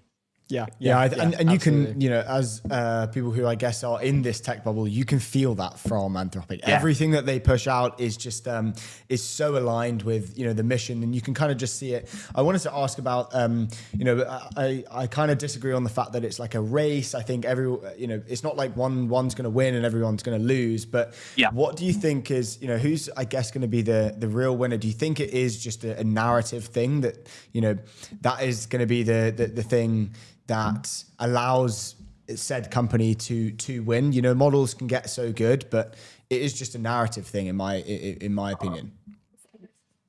I basically agree, because that's what makes sense, right? That's what history tells us. So I think a really good kind of analogy for what's going on AI is cloud, right? No one won cloud exactly. Amazon started off with this incredible lead. Some other big companies were able to catch up. And we end up with, a few big companies dominating the market, and you can switch, although it's kind of a pain. Sure. But at the same time, right, we just have to bear in mind this possibility that maybe AI is different. Maybe there is the possibility that, they'll build what Dario calls the country of geniuses in a data center, and they'll have it, and no one else will. And that will give them some kind of decisive advantage. I mean, I find that quite hard to kind of play out and game out. But you've got to bear this in mind. I suppose that you sort of see with Mythos, how diffusion isn't instant anymore, is it? There's actually kind of sometimes quite big gaps between one company having it, presumably using it internally. Yeah. Some institutions having it, and some the British banks or European institutions still waiting in the queue. And you can see that from the headlines over the past few days with the European Commission kind of going over to the US and almost like banging on the door saying, "Hey, can we have access to this?" Because a bit of that. It was just the US companies, and then I think it was the UK. I don't know. Some part of the UK government had access to it, and that was it. Obviously Europe, they're pretty sovereign and they want to build their own tech, but they're still going over and trying to get their hands on Mythos, which I thought was quite ironic. Well, that's this is just Mythos, right? Imagine if you're talking about, kind of the machine god. Oh, sorry, to use a silly term, but you've got to sort of think in these terms, right? Imagine if you're talking about true AGI, the model that can truly solve almost any problem. Sure. I mean, imagine trying to get access to that, and then it's rolled out globally, but we don't get it in the UK for a few days because they have to do GDPR compliance or whatever. I mean, I don't really think. I'm a big sort of student of history and this stuff, and so I tend to kind of base my opinions on what's gone before. But I think you have to hold it in mind that maybe this could be completely different. I love that. I love that point you make there, because I think it's very easy for us to apply the rules of history or like just general logic from learned experiences of the past to what may happen or what may play out. But I think that everyone who is making these arguments, at least 1% of their brain is thinking like, wait, what if it actually is the thing? Like, what if it is the all-seeing, omnipotent, omnipresent, maybe not omnibenevolent, but like, what if it is the thing, right? Like that is constantly in the back of a lot of people's minds. Yeah, exactly. And it's the same with jobs, isn't it? I mean, I'm actually really optimistic about jobs. I don't see this kind of crisis of white collar work or this crisis of jobs, but that's influenced by history. The pace of this tech is moving incredibly fast. And even if it's only 1% chance, right? That means 1 in 100 scenarios, like this really unbelievable thing does happen. Yeah, it solves all problems. Like, you'd probably take that bet in the long run 100 times out of 100, right? Like it would yeah, exactly. Yeah. This is the whole dialogue we're having right now is kind of connected to narratives overall. Would love to ask from your side, like, and it's something that you've covered before, mainstream media and their opinions, the way that they sort of broach tech and the subject as a whole. Sitting on like, I guess the legacy news side. Like, what are your thoughts on this? How do you think this is being covered in the UK, globally? Like, where do you think we're at with this? Yeah, it's a really interesting one, isn't it? I hear a lot from like contacts in tech and friends in tech about how negative the media is, and sometimes I feel like kind of it's a little annoying, and it sort of feels like a double standard. Is that if you're an AI and you go around saying, "Oh, my P doom is extremely high," then everyone's like, "Wow, yeah, I mean, wow, he must be really serious. I really respect that." If you're in the media and you say, "I'm not sure this will work out," then it's like, "Boo, boo, not being supportive enough." But without, and I will always like support other journalists, because it's a hard job, and I just think putting information out there is always important. But there's a couple of things that I do sort of worry about, definitely with my own work. Mm-hmm. One, and I really thought about this with the Waymo conversation, because look, all the data shows that Waymo is incredibly safe. But of course, people have safety concerns. And I asked a lot about them. But is there a risk that by hyper-focusing in on what are really ultimately quite minor issues, we give people the impression that this incredible kind of potentially life-changing technology isn't safe? So that's something I worry about. And, if you kind of watch our conversation, you kind of see me like dancing around that and trying to make clear that I think the huge potential of this is there. But I also want to talk about safety, because it's important. Yeah. And then the other thing is that without kind of, criticizing anyone, something that I do get a little frustrated about is like not taking AI seriously. Because that to me is the big kind of mistake here. Like, I did read something recently comparing it to the metaverse. And I was like, no. We're dealing with something completely different. And just in general, I do feel like in sort of kind of political, the political world, so journalists and politicians, there is a little thing like, they're waiting for the bubble to burst. Yeah. And that to me is a huge, huge mistake. And so with my coverage, it's not always positive. Sometimes I want to interrogate these tough questions, but you should always be able to tell that, like, I'm doing it because I think this stuff is really real. And that's where it comes from. Yeah, rather than this like sort of, I think that smart, skeptical, it probably won't work out thing. It's like that, maybe that just worked 99 times out of 100, but this is the time it's wrong. Yeah. I hear that. But it also speaks to like a larger narrative, I guess, that a lot, and you mentioned it in both things that you're saying, that like there is always for some reason, like if we have like an outcome that is maybe, 5% risky, 95% it can change the world, and 5% chance of it happening, 95% chance of it not happening. There seems to be this focus on like the danger aspects of it, right? And maybe that's just human nature, but it's always like, okay, but autonomous vehicles, like people could die. It's like, people die in cars anyway. So, there's not... I know, right? Obviously, we have to make it as safe as possible, and it's not okay to be like, people die, that's fine. People always die anyway. Everyone's going to die. But I do feel that those stats and those things that are blown up a lot more, especially for Tesla, I think get a lot of slack for that. But I do think they're blown up a lot more compared to like, they're also doing these amazing things, and they're also like sort of autonomizing the whole, like autonomous vehicle fleet of the whole world. Like, Why are we not talking about that more compared to this, very small fraction of a problem that will probably be solved anyway? Yeah, exactly. Although I'm not sure it'll ever be solved, which is kind of interesting. And also, I think what I really try to drill into in our conversation was how these cars don't quite behave like humans. So they do make mistakes, but their mistakes are weird, and sometimes that can kind of mess with our heads. But yeah, I suppose I think it's really important to kind of interrogate the safety, and that is and ultimately what will allay people's concerns is when they see the cars out on the street. Yeah. And that is the great thing about tech, right? I mean, what I love about tech is that in some ways it's not hypothetical, right? Mm-hmm. Like you can debate this and that about philosophy and history and everything, but in tech, we actually get to find out the answers.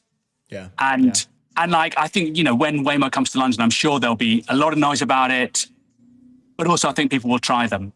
And the amazing thing about them is that honestly, I was talking about it with the guys afterwards, and they were like, yeah, some people say that Waymo's like the first iPhone or like ChatGPT, but to me, it's nothing like that. What it reminds me of like when we bought our first rice cooker, because beforehand I was like, what's the point in having a rice cooker? And then it just did this one job, changed your life so well, and in a small way, and I never thought about it again. But every time I get it out, I'm like, oh, this is fantastic. It's a great rice. And it's like, exactly. It's great rush, just great rush every time. And it's like that with a driverless car, right? The first time you go in it, you're like, whoa. Second time, you're like, well, okay, yeah, great, it works. And I think I just think the people will have that reaction. There'll no doubt be incidents, but the proof will be in the driving, if you know what I mean. Should I be buying a rice cooker? I've never had one or used honestly, one before. It genuinely does change your life. You don't realize how good they are. Well, it's like a toaster for rice, right? You've got a toaster. It's really handy just being able to have that one thing. And rice is quite tricky. That's so good. Self-driving cars are like rice cookers. That's a good quote. We're going to quote you. We are at time, Roland, unfortunately, but we'd love to do this again. We'd love to see this another time. So it's so great to chat. It was much better hearing you guys.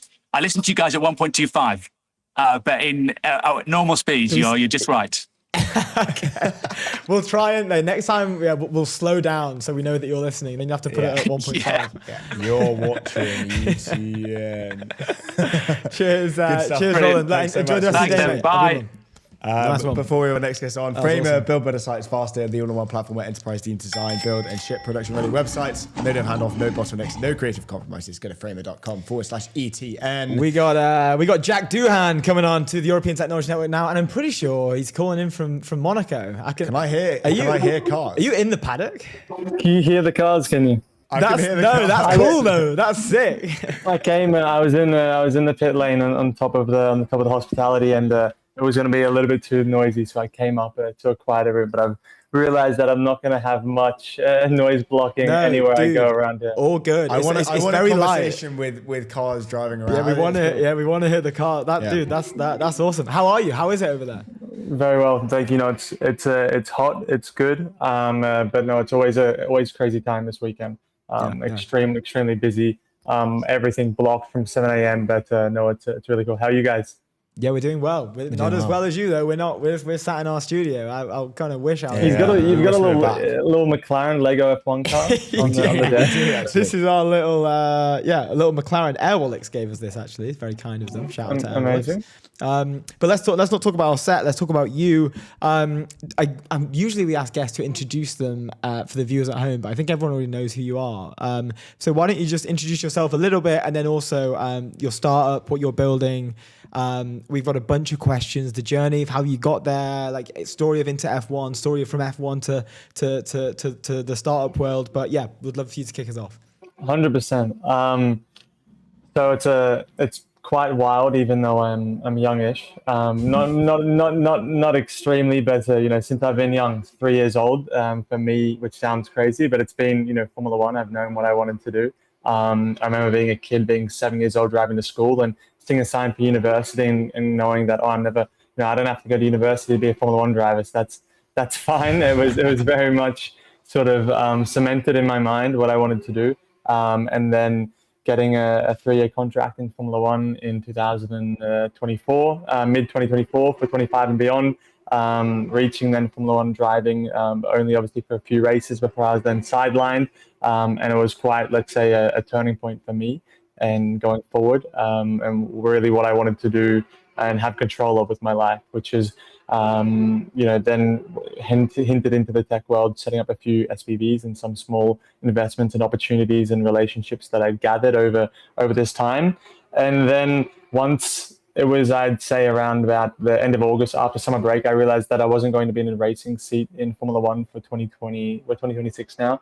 Then I pivoted and went full beans in on finding my niche and wedge for the startup world. Dude, you're like your schedule must be nuts. If you're kind of still, you're kind of still doing everything, right? You're like, you're building a company, you're doing everything else. Like, what's your day looking like? in right now, over a weekend, it would be pretty hectic, but I'm only doing 10 races currently with Haas as reserve driver, so it's quite limited. Really, like throughout meetings and sessions, I'm still fully online like the whole time. So I'm always with the laptop, even through meetings, replying and getting covered on things.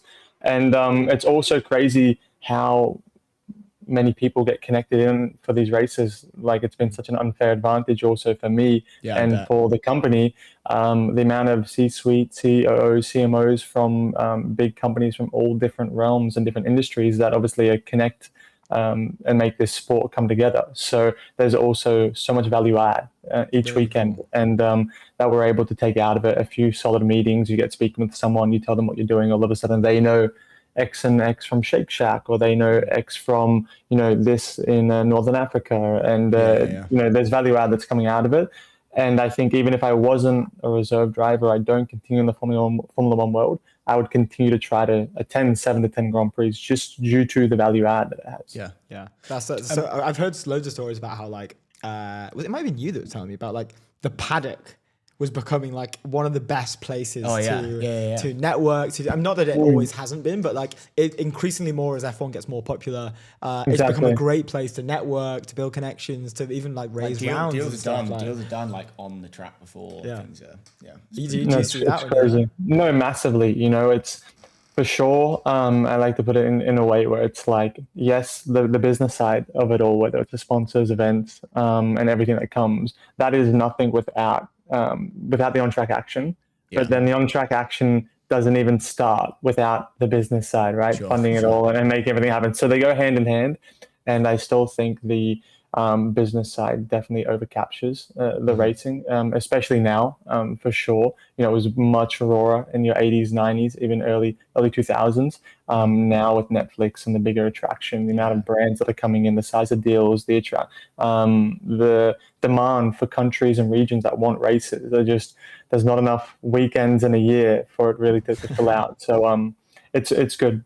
It's been very value add. Really cool. Yeah. Before we talk about the company, I just wanted to quickly talk about. I think like the athlete and the venture world is really like having a bit of a combining moment, and only really in the past kind of few years have athletes, a lot more athletes started to really go down this route. Can you talk to us about being, an athlete and your friends who are probably athletes, kind of looking down the venture route, either starting companies, you mentioned doing SPVs, can you talk about, kind of that world? Because, we're not necessarily in that world. I want to get it from you. And it's like self-taught as well. Yeah. What's the plans for a lot of like your friends who are athletes going into venture? Yeah, what does that look like?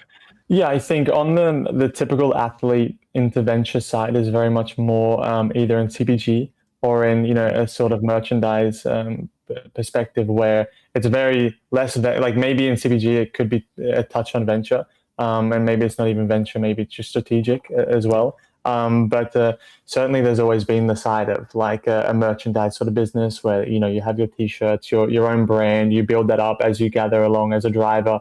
And it creates and compounds with value and also with fame, you could say. Then I think more and more people are then getting acclimatized to these two worlds combining, where more PE money is coming also inside into Formula One, and with that you get bigger groups and bigger funds that have then allocations in bigger companies, and you get to know some large LPs who are brought into the paddock, and I don't know how much that's crossed over. 12 months ago, it would have been language that I was sort of like very much foreign to. So I know it's very, very, very surface level. And even a lot of the investments that are being made are very much sports really dependent. So there's a great, I think, fund that I'm friends with who have started and gathered a lot of people from the sports world called Apex Capital. And they're very much, sport focused initially. And I think people are starting there, and it's a great platform for them to go further into the world of tech. Yeah, really and talk to us about building the system of record of food, right? Like let's dive deep on that. Why food? What's the thesis behind it? But I love we've got a bunch of questions. I love within that, like most people is like, yeah, we'll do CPG brand and like, or we'll just be like passive investor. Oh no, dude, you're gonna own the whole stack. Yeah, Jack was like, I'm gonna do like my own AI startup. But yeah, I think it comes from like wanting to be in control, right? Even whatever happens in Formula One, or even when you're a full-time Formula One driver, you're contracted, you're an employee at the end of the day. And so I really wanted to have control and build out the team around me. For sure, that's dictated by how you structure the company, how much control you end up having, right? And that obviously can drop as things fill out, and depending how you tend to go down a route. But for now, at least control is great, and having that structure to be able to go forward and really be in charge of what's going on and where the direction we're going with some key people. And I really wanted to try to dive deeper into the more like proprietary data side of AI. So not just scrapable data that is being sort of deployed with large LLMs that is, that we're all very acclimatized to. But more into proprietary, where no AI or AI agent is going to be strong. You won't have a good AI agent or any sort of form of AI for something that hasn't been gathered, aggregated, optimized, and put together, because there'll be optimization, fall throughs, and many inaccuracies that will come through. Hence, we've seen Starbucks, I think they just announced yesterday, I found out a couple of weeks ago, that they were, withdrawing an inventory management solution that they, trialed in the US. I think Pizza Hut, whether it was accurate or not, said that they lost, up to $100 million in a wrong pilot for AI. And so instead of wanting to come in just in the general side and be very vertical specific, say, yeah, we're going to optimize your company by bringing in this AI agent into X, and it's going to be great. It's going to replace what you're currently using. Which is the last thing companies want to hear, right? They've been pitched software for many, many years, and if it's another platform, another dashboard that they have to learn and be trained on, it's just a little bit of a nightmare. So we saw in food, which is where one of our first contracts came from, in F&B, a company around 1,000 locations in healthcare, let's say healthier food options. Yeah. And we saw how fragmented it was. You have between 16 to 30 different softwares in any one region over POS, ERP, compliance, supply chain, procurement.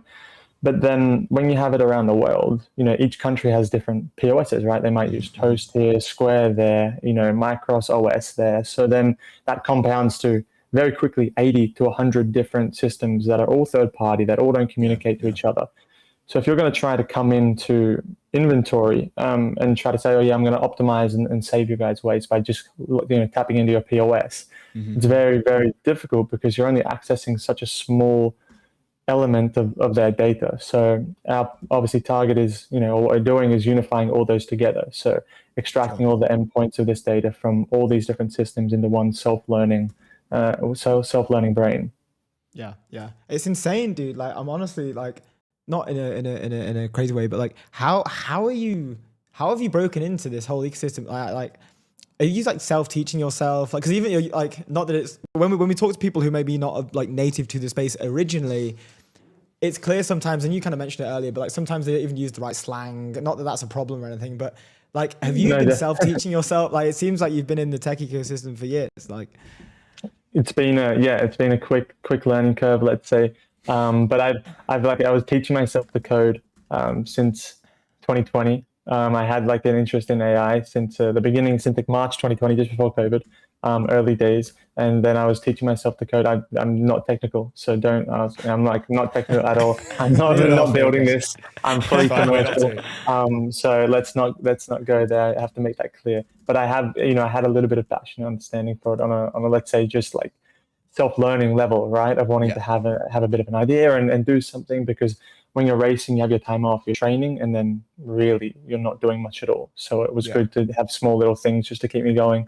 And I knew that if I did dive in and to create something, it was in AI and trying to do something non-sexy, like observe something that wasn't really focused, and not trying to be just another painful solution. We have a great AI agent that's going to fix your company. AI people don't, for an ancient industry like F&B, they don't trust AI yet. They're not really acclimatized to it. They're running systems that they've been using for the past 20 years. And they're like, okay, great. Well, we've got stores that, haven't been tracking their inventory for the last 10 days. So how are you going to forecast what? So that's why the data is our mode. We aggregate that all first, optimize it, purify it, data prevent it. And then we also have a new invisible forecasting layer that we're working on to ensure these 72 to 96 hour, let's say, mishaps that don't get tracked can be, let's say, optimized still, which is a big thing. Yeah. And look, we've got 1 minute left, but final question: what does the future look like? In the next 6 months to a year, are you kind of working on onboarding a bunch of customers? Are you going to go raise a bit of money? Like, what does what does it look like in the next 6 months? Yeah, next 6 months. So we currently just we're contracted now in just over 5,000 locations. Awesome. So we've got quite around 7 brands. Most of our companies are just no less than 700 locations. So we have a couple that we're working with on a small scale to help with let's say organic growth and helping them actually expand by the savings and unifying. But our plan is at least 10,000 locations by the end of the year. We're awesome. Cash flow positive, we're profitable. So raising money will be from strategic insiders inside our game that can help with sort of distribution and actually add value. But looking forward to it, and it's great to be on, guys. Dude, it's so cool, man. Thank you for joining us. Please, keep us updated. We'd love to have you back. Awesome. We'll stay in touch. Cheers, guys. Thanks so much. Man. Nice one, Jack. Have a good one, dude. Have a good one. Cheers. Ciao. That was awesome. Love that. Base, the infrastructure for the on-chain world. Base is built to empower builders, creators, and people everywhere to build apps, grow businesses, create what they love, and earn on chain. Go to base.org. Next on the show, we have the main man himself, Valentino. He is the COO at Sana Labs. He should be joining you. That's what I'm saying. He came in. We kicked him we out. saw him. We kicked him out. I'm saying, get in here, dude. Get on this show. Get this guy on the European. How's it going, sir? Good to see you. I've tried this hijacking attack. It succeeded. You wanted to say hi. Say hi to Jack. Dude, what's going on? How have you been since Monaco? I've been great. I've mostly spent my time in Stockholm, and it's fantastic. The ecosystem is it's popping. Let's go, dude. How you've been in New York predominantly, I think, if that's right. Yes. But back in Stockholm now. Yeah, what's it like being back? It is a lot of things have changed since I left in 2024. There is a lot of attention for the Nordics and Stockholm now. There is a stronger war for talent, and there is a richer ecosystem of founders, of high quality founders. So I'm excited. Dude, very cool. Well, let's get into it. We've been waiting to do this for ever since Monaco, really. For the viewers and listeners at home, can you introduce yourself and also Sana, and then we can get into a bunch of questions that we have. Yes, I'll be brief. My name is Valentino. I am the CEO of Sana. I was at Sana since pre-seed, no product, no customers, no revenue. When we were 5 hungry Sanians. And originally from Italy, I have a technical background. I was a BCG Gamma before, first hire in the Nordics. And I have a PhD in mathematics and algorithms. That sometimes, occasionally, is useful when you when you build a startup, and not most of the time. That's so good. And many people may not know, but I mean, you kind of explain it here, but you were part of Sana Labs from as early as you can get, essentially. Like, you know, you mentioned it there, pre-product, pre-revenue, all the way through to an acquisition. Yes. This is a journey that is $1 billion acquisition as well. and which is a very rare journey for a lot of people in tech. It's kind of like the dream outcome, but I don't think there's not a lot of people who weather the whole storm. Like, you'll probably see, you know, people maybe leaving or whatever. But what are these? Because I've been at that pre-seed stage before, and it is really difficult. Like, when you don't have a product, you don't have any revenue, and you're hitting just wall after wall after wall. It kind of sees like there's no future ahead of you. It can be really tough. So, like, you know, you've done it and you've done it well. You've succeeded at it. What are like most like early employees get wrong? And like, how much commitment does it require to stay aboard a ship for that long? Yeah, so there are actually two things that most of the people get wrong, including myself. So one of them was you think when you join a startup, you think you're picking a stock. What you actually don't know is that you are the stock, and you can make like a massive difference. And the earlier you realize how much more impact you have on all the decisions and in the future of the company, the earlier you realize, the earlier you understand that you are the stock. You have nothing to choose. You just have to do it, and you have to endure it. And the second part is about this endurance part. There's been so many times and for so long that we were not growing fast enough, like about to not make it. And it was really, really easy to lose. You tried 15 times. Now it's enough. To have this kind of thoughts. And the reality is that I don't blame anyone that actually after 15 tries or 20 tries they leave. I think it makes sense. But the reason why we didn't is because it kind of became our identity. So like leaving like a high paying job and like a great career, future career. Everyone making fun of you. Where are you going in 6 months? You're going to be begging for a job, and then repeating to everyone you hire hundreds of times that there is no chance that we're not going to win. All of this becomes your identity. It almost feels like that if you don't make it, you lost your identity. Or at least this is how I felt. So the endurance part this is strange because it is not like intuitive that's going to happen to you, but that's what happened to me. Like, I started associating that with a loss of identity.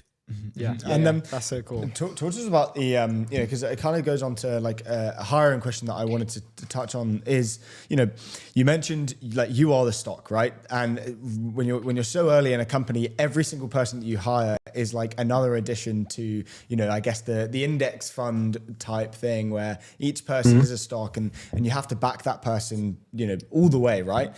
Talk to us about the early journey of hiring people, making sure that they were the right players for Sana Labs, making sure you were building, I guess, that index fund, the perfect one to go and get to the unicorn valuation, the big $1 billion acquisition. Yeah. So first of all, not everyone is right for the entire journey, right? There are some moments where somebody spikes. Yeah.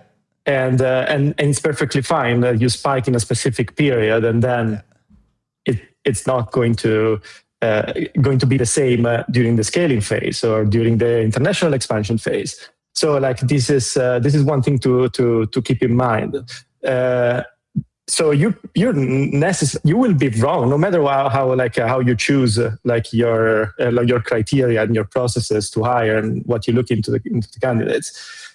The second part is that the long term, the people that scale the best have this combination of being incredibly attracted to excellence, being very missionary driven rather than mercenaries, and being very humble because basically you need to have very little sunk cost fallacy all the things that you have done and all the work that you have done up until today, you need to be ready to throw it away. And then you can only do that if your ego is not linked to the work that you have done in the past, or at least limited.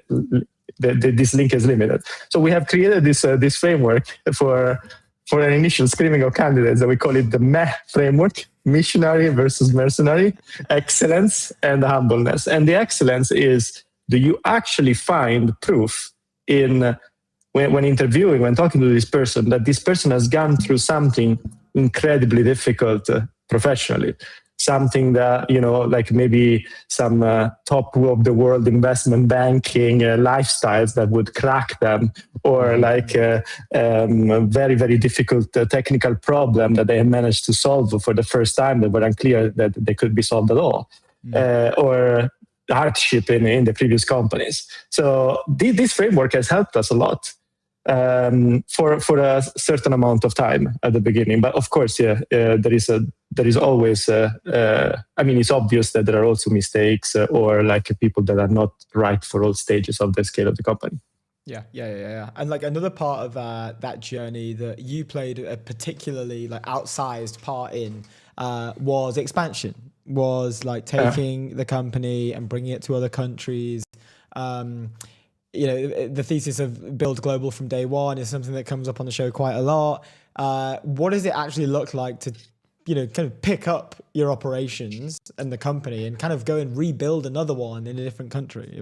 That's right. Actually, you said it. You should consider it as a refounding moment, almost. It's not an international expansion. You're actually rebuilding a company. Okay, this is not always the case. Sometimes some companies have the lack of having like a strong product-led growth, and they are product-led also in sales. So like the strength of the product and the adoption goes beyond like the operational excellence. But some other times you need flawless operational excellence to win in another country. And then if you start thinking about that, if you consider that as a new founding moment, who are you sending or hiring in that country? You should take it in the same way. You would not hire somebody that is not a builder if you had to build a company. You would not hire somebody that, or you would not send or task somebody that doesn't have the information about the product or doesn't know the product inside out. You will not create an ocean in between a team that lacks information versus the team that actually has all the information. So the one few data points I have, two or three countries, they all speak clearly. You want to send cultural carriers, best performers, and you want to make them you want to have an environment for them to actually fully take decisions, not being limited by, for example, a new leader that has just joined the company and they end up reporting into because that's the leader for the country. Those kind of structures, they matter a lot. You want to give full freedom to the top performance culture bearing individuals. Yeah. That's interesting. And it's almost a cultural lesson more than anything, right? Because they are, again, like rebuilding the culture. Like, was this something, how did you guys go about like setting that up? Like, was there, a sort of playbook for that? Is that as black and white as, you need to do this, this, and this? Or is it kind of like a free flowing thing? Like, how does that kind of work? But really imagine you go away from a country where everyone would do anything to join your company. You are the star of that country. You land in another country, another side of the ocean, where no one even knows the name of the company. So it is really rebuilding everything. And to rebuild everything, you actually do need a founding team. So there are a few things that I am very convinced they are part of a playbook. But there are also a lot of other things that you cannot directly codify. But the few things that I'm sure are part of a playbook are, for example, you need to be very intentional, like building the brand awareness, building the employer branding. And you cannot do this in an entire new country. You have to do it in, the 0 to 1 principle from Peter Thiel. You want to do it in a controlled environment. So you pick a company where you want to poach from, and then you create the buzz in that company. and you make it obvious for whoever is in that company that Sana is the right place to go. So you have to be very intentional doing this. If you don't, if you're not intentional, you cannot rebuild everything that you had. Like in the other country. Maybe you don't need. You see somebody joined exactly like I did. So you can see them. I mean, the stream can't see them, but like, I've always wondered if the guests can see them join. I have one question. You just kind of mentioned it then, but like really early days of Sana Labs, you guys were so popular. I remember seeing it on LinkedIn at the time that there was a load of buzz around it. What was that like? That atmosphere like? What was it like? Just having that sort of noise and that craze about you. Like you mentioned, like people were doing anything they could to try and get into the company because you guys were just rocking at the time. I mean, to be honest, if you are the one running if you are the ones running the company, what you want to do is to make it real. Like, right? You want to live up to the standard that you have created in terms of branding in the country, in the city. So like what creates like an incredible amount of opportunities when it comes to talent, but also an enormous amount of pressure.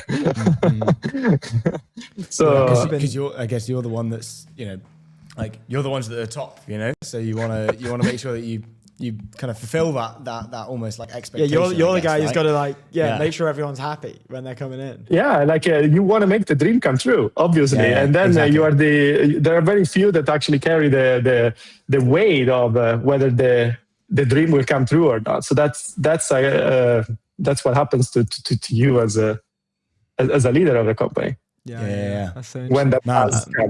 We got about 10 seconds left, so we'll let you go. But yeah, keep us posted on everything. We always love to catch up, and it's finally. I'm glad. Thank you so much, guys. Thank you. You're welcome on here anytime you want. We love chatting with you, dude. Ciao, belli. Ciao, guys. Cheers. Ciao. Nice one. Good stuff. What a legend. Yeah, so good to catch up with him. I'm so happy before we got to meet him.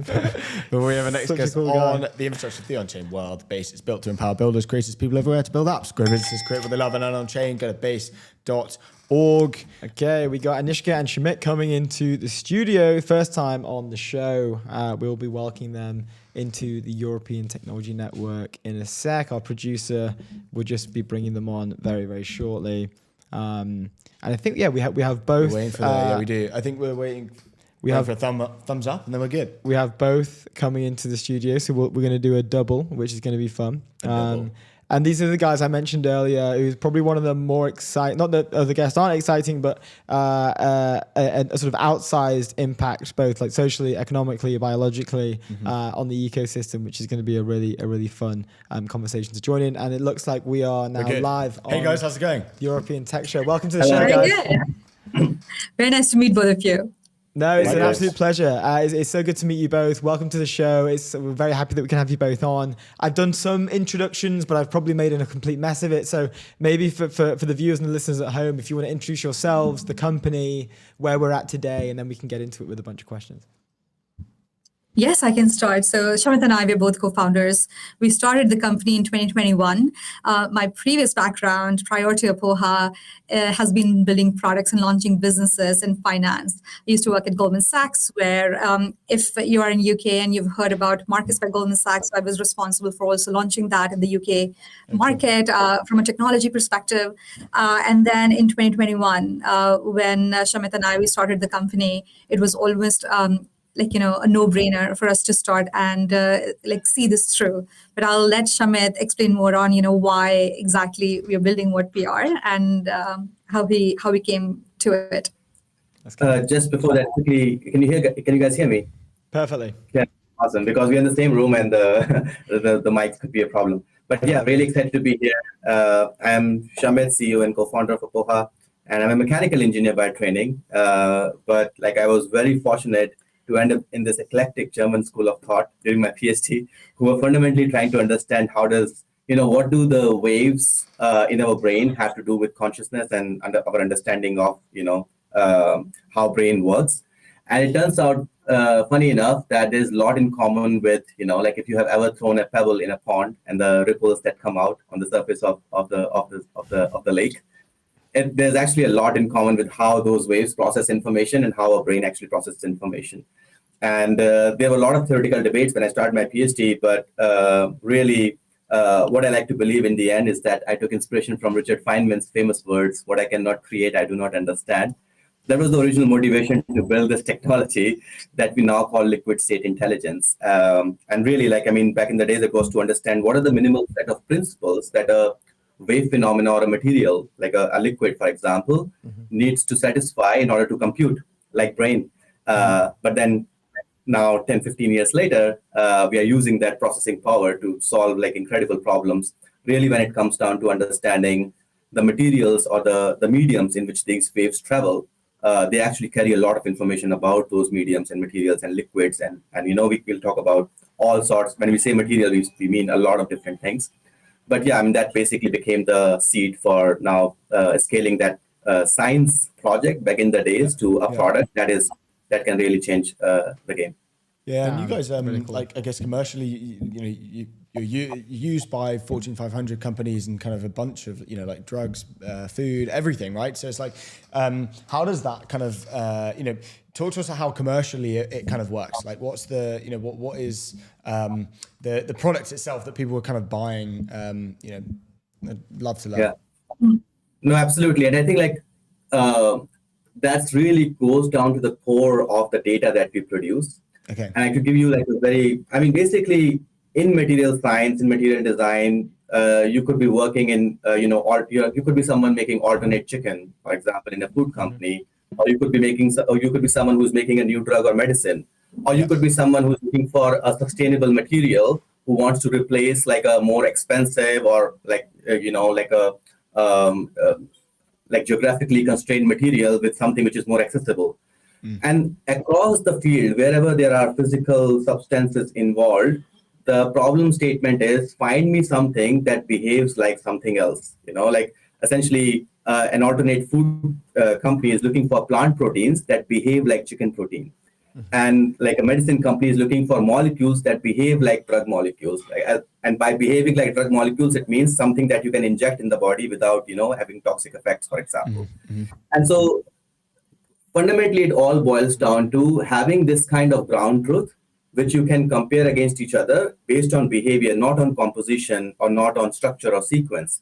Because fundamentally, of course, plant protein is going to have a different composition than chicken protein, but yet they have to behave similarly. So across, as you were saying earlier, basically across use cases from, companies who want to do sugar replacement in food products, or companies who want to find out way early in the process, one of the biggest problems in pharma is that you make molecules, you discover molecules against particular biology or target, but then it takes 10 to 12 years to get it to the patients. And during those 10 to 12 years, so much money and time and investment goes into it. And let's say in year 7, it fails because of some reason. And a lot of times these reasons are actually very physical. Like you discovered a molecule, and when you scaled it, it became so viscous that you can't even inject it inside the body. So can you actually flag those risks as early as possible using minuscule amount of materials? That's what really the technology is used for. You literally take a material, you drop it into the system, it's a hardware, and the ripples that come out carry all that information. Yeah, I connected to this. I saw it was the work. I did a really bad job at pronouncing it, but it's like Boehringer Ingelheim. But I was read something like you guys proved you could predict late stage drug failures with over 90% precision using just 8 micrograms of material. What, to these enterprise customers, like what's the economic scale of achieving that for these guys? Like, I'm assuming it's large. Yeah. Yeah, and maybe I can give you some example. So the cost of failure for molecule is as high as the stage you discover that failure. So if you find that failure early, you're basically getting rid of some amount of material that you have produced. That's like the ideal stage. But every stage of drug discovery process, you're spending time and money on, that equates to like adding millions and millions. And so if you discover a molecule in phase 1 clinical trial, you've already spent like, multiple millions on it, or even, hundreds of millions on that problem already. Yeah. And so the economic impact, the time impact, the race to get medicines on the shelves impact, all of that is something that companies want to avoid. And there is a very interesting dynamic where, like, fail earlier, fail fast sort of thing, also in the drug discovery process and in every process. So we, with our first product, are introducing this catch your failures early through the product, which is the Vibe, which is a data product, and it is able to assess the riskiness of a molecule. And you can find that riskiness based on the behavior at the earliest stages. Okay. And in fact, we have been able to bring that so early in the discovery process where you have tiny amount of material. I'm talking about like the material, which is like, the tip of a needle. That much amount of material can give you so much information about the behavior that was inaccessible in the past. Wow, that's insane. Okay, that's nuts. That's, I mean, like what, I'm just thinking from like the customer's perspective then, if there's a It's pretty price insensitive, I assume. Yeah, right? It's like you guys can just charge whatever you want, sure. Which, must be good. Yeah, absolutely. And I mean, like, in fact, in many of these cases, it's the probability of success that is the biggest driver. That's what they really want to increase. Time and money is not the criteria in many cases. Yeah. I think like our pricing model is very simple right now. We are partnering with companies. We are really also trying to increase the impact of what this data can do. And at this point, we are partnering with like across multiple programs. So we want to make sure this technology is accessible by as many companies, as many researchers, as many institutes as possible. And whatever that scale allows us to do, that's the model we are going in with. And as we are building more and more features, and this is again a very generative technology, so we are unlocking new and new workflows. And again, like that engagement really depends on the scale that we are talking about. Yeah. And when you were early in the company and kind of, I guess, selling the kind of first deals, have the conversations changed from, you mentioned like the big thing that you need to kind of, allow your customers to understand is the probability of success is what you're helping.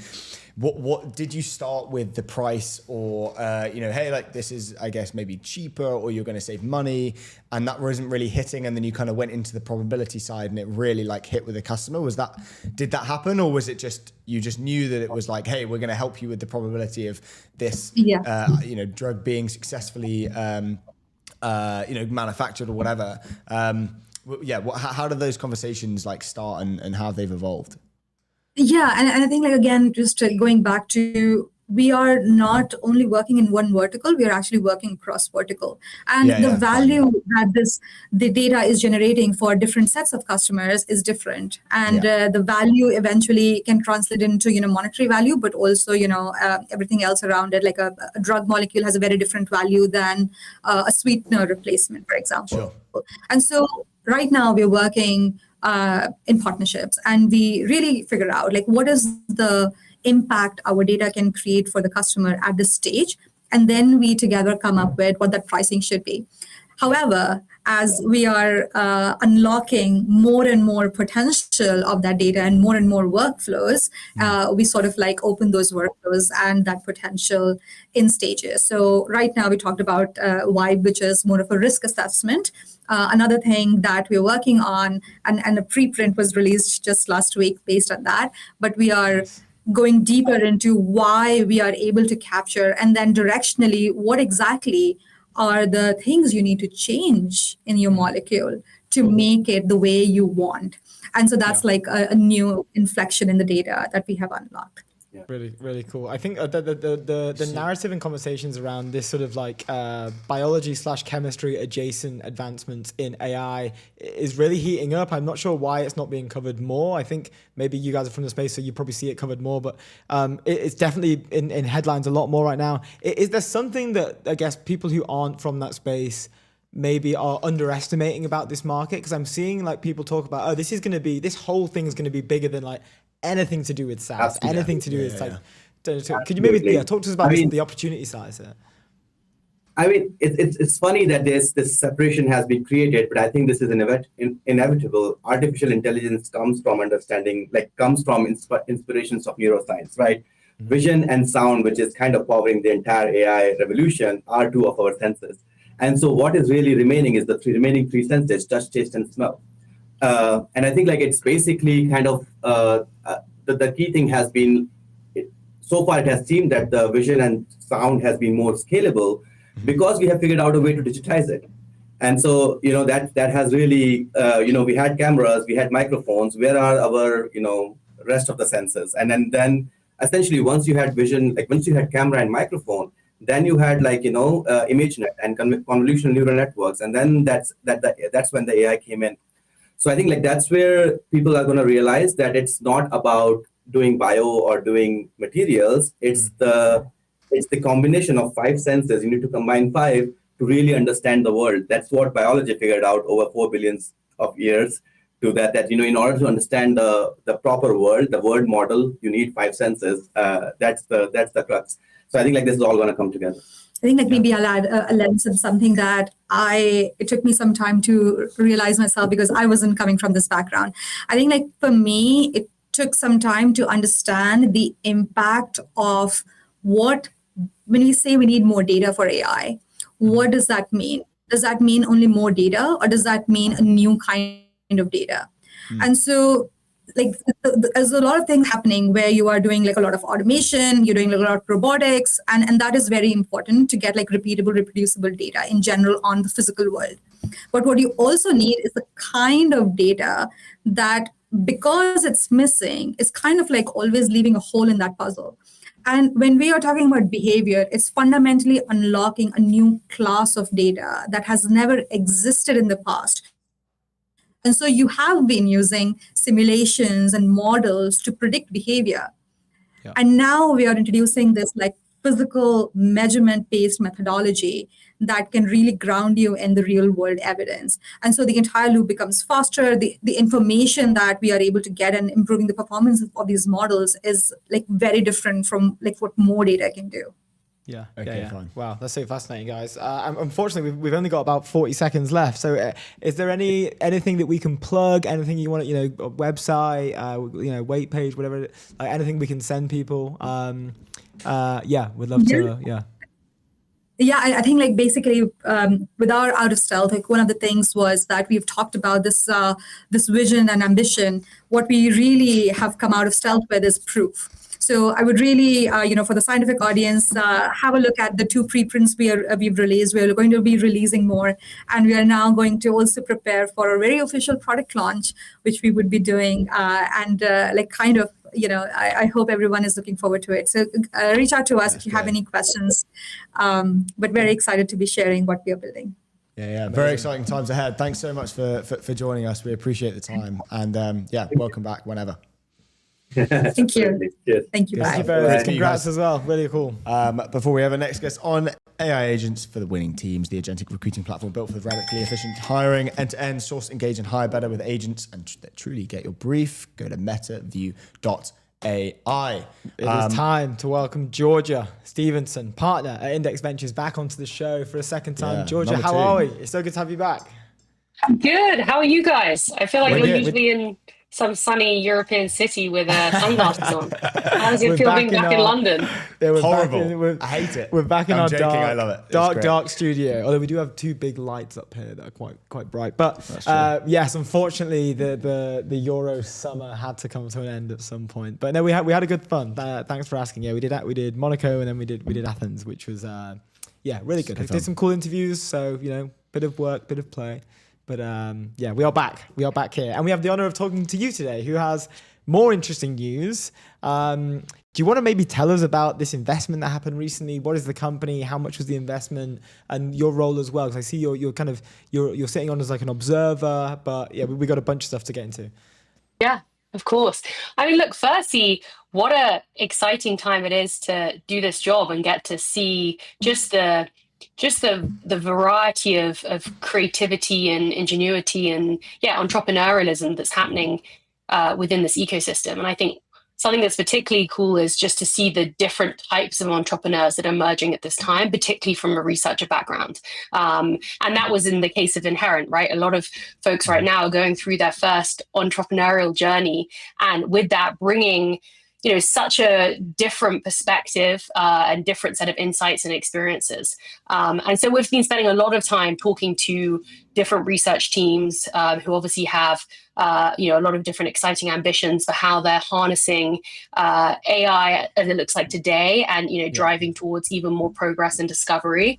And so when we met the Inherent team, that certainly wasn't the first research team that we've met, but they really stood out, and they stood out for a number of reasons. The first is just that complementary background that Teddy and Ed and Lewis and Callie had, we really felt was a unique set of founding DNA when it came to doing something that was hard, but also had to be out the box thinking. That what they're trying to achieve is, beyond what we know today and doesn't fit into a certain, paradigm as we know it today. So, as always with Index, it always starts with the team, and just that blend of whether it was Teddy's experience in the White House, whether it was obviously, Ed's and Lewis's, expertise at DeepMind, that it was such a, eclectic mix of folks, but they had these strong themes and principles that they were so passionate about when it came to what they want to build. And, I would say there were probably three things that stood out when it came to what they were building and why they were building it that resonated with us. Again, having heard quite a few of these pitches when it comes to RSI, etc. The first was this notion, and I feel like you'll resonate with this, is that today LLMs are so good at answering questions, but really they're less good at kind of asking the probing questions, right? The unexpected ones, the ones that kind of make you think twice and think, hey, I hadn't thought about it like that. Yeah. And, their diagnosis was like, this isn't symptomatic of the power of these LLMs. LLMs are extraordinarily powerful. It's more symptomatic of the structure that they live in today, and really the incentive structure behind these large labs who are obviously doing incredible things, but have certain structures as by virtue of their size and the fact that a lot of them are public companies, and that they have to continue to be hitting these benchmarks, answering the right questions in order to drive market share and capture value, etc. So they saw this, and then the analogy they use, we talk about the Industrial Revolution a lot, that the analogy between what's happening today and the Industrial Revolution, I think, is pretty well versed now. But the example they used was how, when initially factories were leveraging the dynamo. So, when they came in and replaced steam engines, and that actually that's all they did at first. They just replaced them. They sort of, for want of a better word, sat in the same space and ran in the same factory and actually drove pretty incremental improvements. In other words, like the power of the new technology in a legacy infrastructure and, a legacy system wasn't actually driving that step change. So, their whole premise is, this is super powerful, but unless you redesign the factory, and I'm sure you've seen this in a lot of the press that we've been doing on the announcement, you can't truly harness this. And that's what they want to build with Faraday. So Faraday is an AI scientist. It's an agent, and they want to design Faraday not to replace humans or to obfuscate them, but to work with them in a way that right now we don't have that kind of agent-human teaming today. So I'll pause there, but that's what got us really excited. Wow. No, that was like Index do their DD. That's for sure. There's so much obviously to unpack there. But I want to like kind of go down the route of the Index focus on like researchers first of all, and then we can go a little bit further down into the company. But how are you guys at Index kind of approaching this? You said there's never really been a time where researchers who are so good at their field are now able to also kind of go and start companies as almost like easily with AI. That obviously opens up huge opportunity. How are you guys approaching that opportunity to go and find those teams who are the best, world class at the thing that they do, that it's very, very technical, but then also have this kind of startup entrepreneurial type just skill ingrained in them, right? What's the approach there from the Index team? Yeah, it's such a good question. It's something that we spend a lot of time thinking about. I think a few things. Like one, exactly to your point, right? Like it feels like in a lot of scenarios when you're trying to do any kind of now breakthrough research, really researchers hold the keys, right? You can't call yourself an AI research company if you don't have researchers, and therefore it really starts with them. That's number one. Number two is, I truly believe you have to see it to be it. And we are now in an era where, of course, a lot of them are looking at their peers, folks that they've written papers with, folks that they've worked alongside, build companies, thrive in building those companies, and being like, hold on a second, I can do this, right? Which I think is the most powerful thing about this all, that suddenly it empowers a whole, sort of new layer of entrepreneurs in a way that I think, 10 years ago, aside from maybe a few, exceptions, that really wasn't the case, right? It was very much either working inside these larger labs or academia. So, that's great news for us, because we're all, if you increase the quantity of entrepreneurs, then you increase the quality as a result. And that's what we love about it. When it comes to how we calibrate them, of course they have to be excellent in their field. And that's obviously, demonstrated through whether it's papers they've worked on, things they've published, folks that they've worked with. We do, I like that you said Index do our DD. We do, and we do a lot of it on referencing. We spend, the majority of our DD is on referencing the folks that we're looking to partner with for the next, 10, 20 years. So that's probably, an easier thing to calibrate, because there's like a fixed set of criteria on like, are they one of the best in their field? I think the harder one is the latter point you raised, which is, are they true entrepreneurs? Because you're right. I think, in this time, I think there are, there could be a conflation of like, hey, can you do something do you want to do something? Yeah. And it's so hard to measure as well. Exactly. It's so hard to measure. But I think that's really, we've been, as a fund, doing this for 30 years now.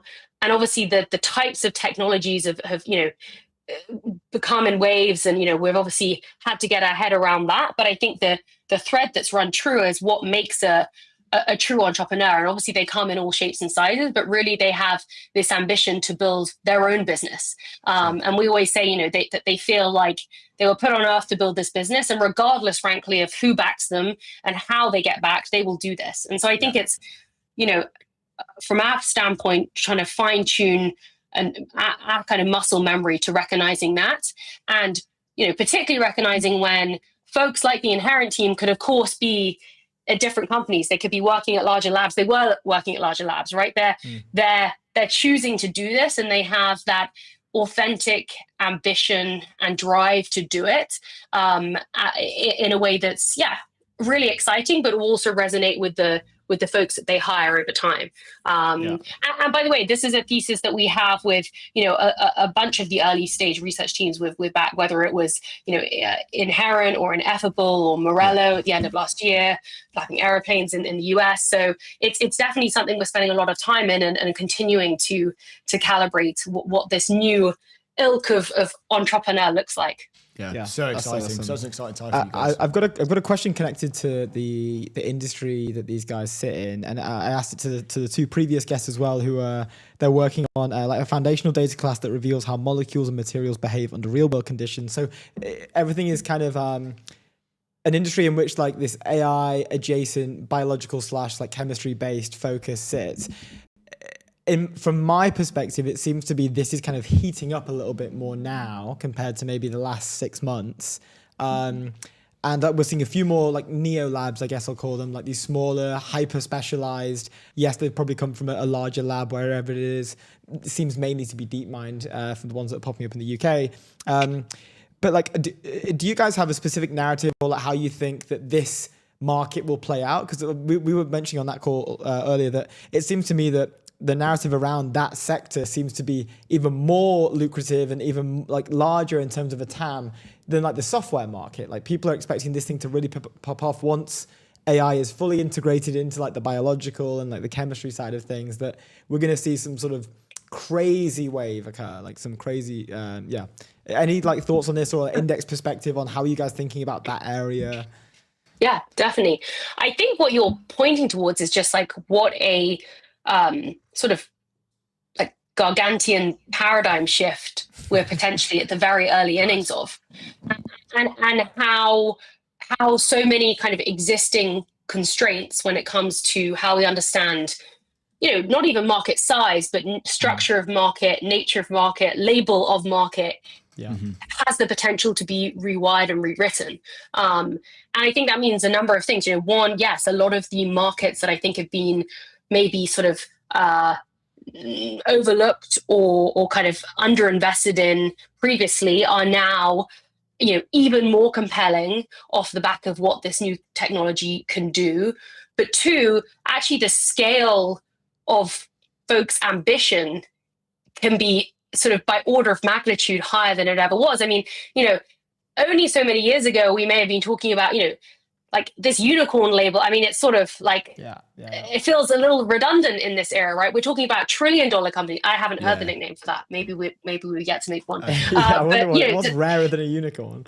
Yeah, exactly. Someone's got to coin that. That's, because that really feels like that's the new bar of ambition. And as a result, so many things and market structures are changing underneath that. Yeah, definitely. Yeah. Super fascinating. What is I wasn't going to ask where these guys are based because I haven't actually checked, but I'm going to guess it's in King's Cross. Is that? Yeah. Okay. Nice. Cool. I love that that's a thing now, though. How did you know? I know. Just plucks out my head. Yeah.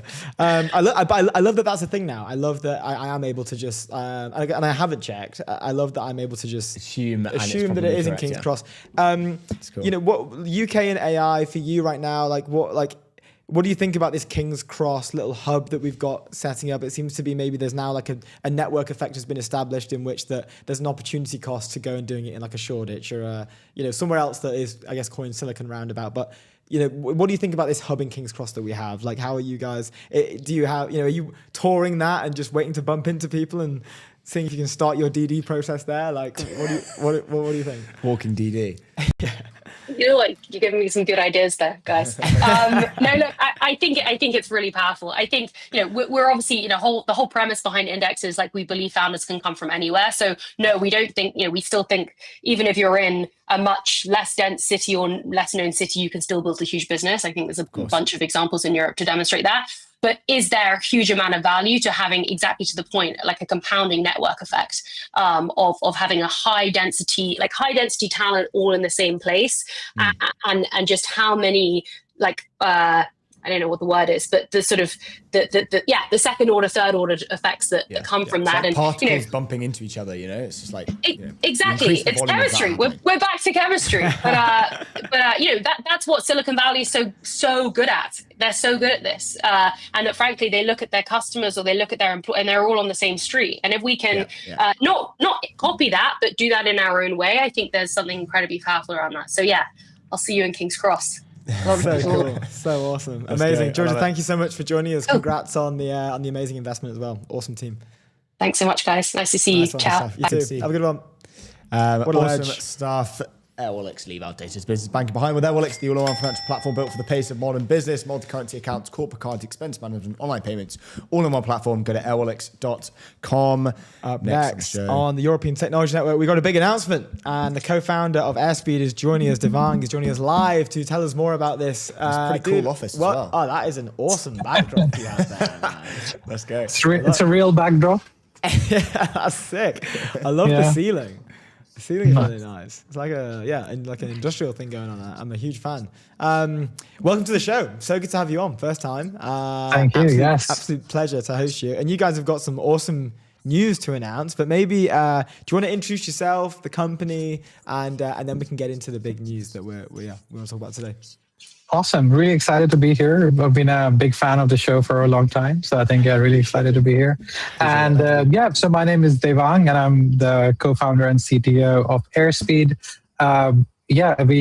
Before Airspeed, I was a researcher at Google DeepMind, where we kind of got super excited about LLMs and the applications that they can have within the enterprise. And that's where we set up Airspeed.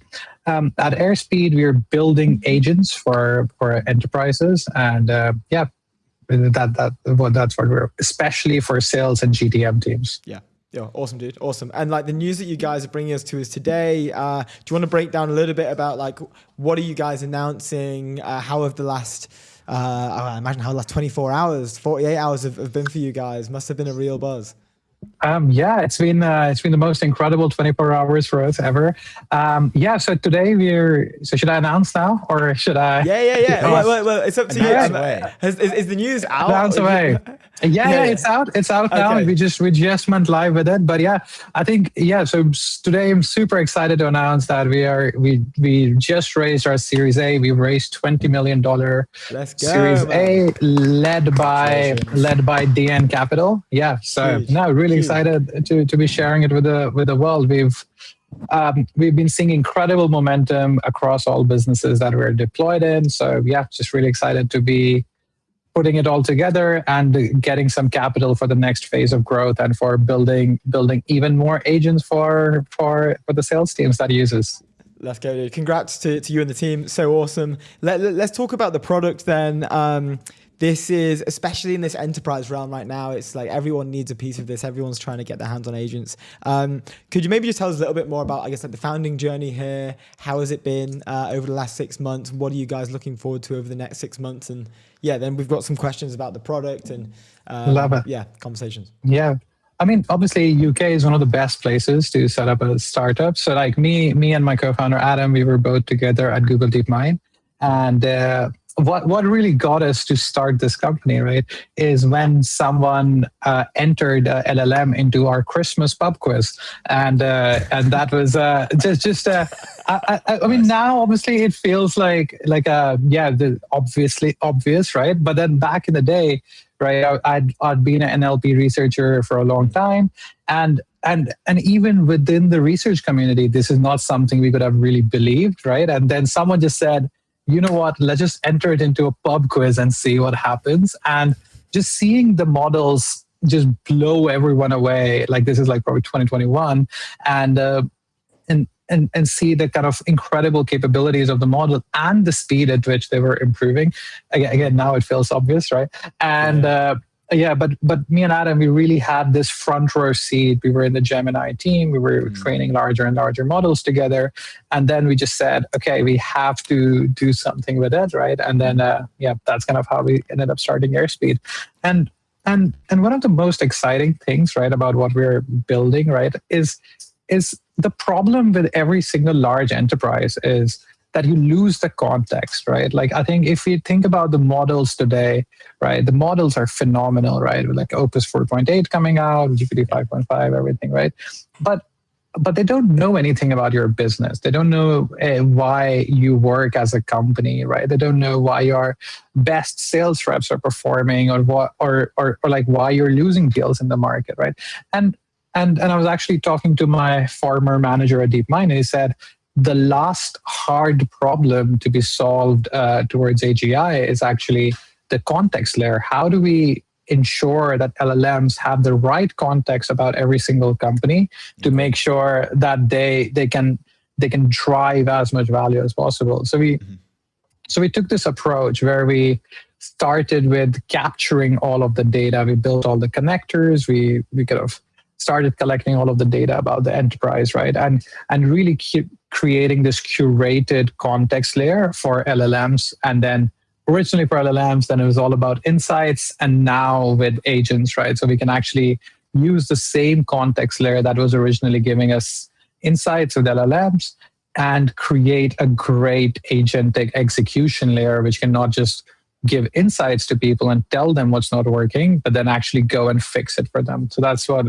really gets me excited every day at work. Dude, super cool. It's something that comes up on the show all the time, right? Like, how can we give better context to the people in the enterprise companies who they know they need to use AI, they want to be using AI, but it's so hard to just pick something up and plop it down into the company, like especially enterprise companies. And you've talked about it before, where it's like the it's sort of like the death or the end of like the GTM analytics board, right? It's just like, yes, you can see, as a human being, you can see everything, but like, totally. where's the action there? And it's the human, obviously, in the software, it was the human kind of taking that action, and was that the right action? I don't know.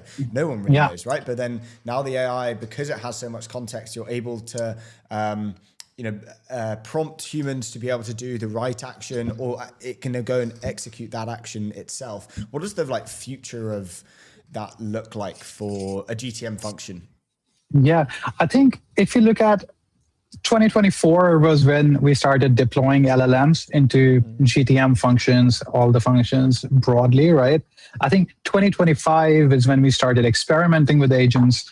And I think 2026 is going to be the year where agents are delivering value like never before, right? Yeah. So I think we already, I think the industry that is at the forefront of this, right, is obviously software engineering, right? So I think just the kind of things that you can do every day with Claude Code, just incredible, where you are orchestrating just as a single software engineer. Sometimes I'm orchestrating hundreds of agents, right? And each of them, or at least tens of agents, each of them which can orchestrate hundreds of sub-agents to actually do whatever task I'm trying to do, right? And I think in 2026, right, what I feel is that in GTM, we are going to be unlocking the same experience for sales and commercial teams, right? Where every single sales rep would have tens of agents, each of them with many, many sub-agents executing the tasks that are so important, that not only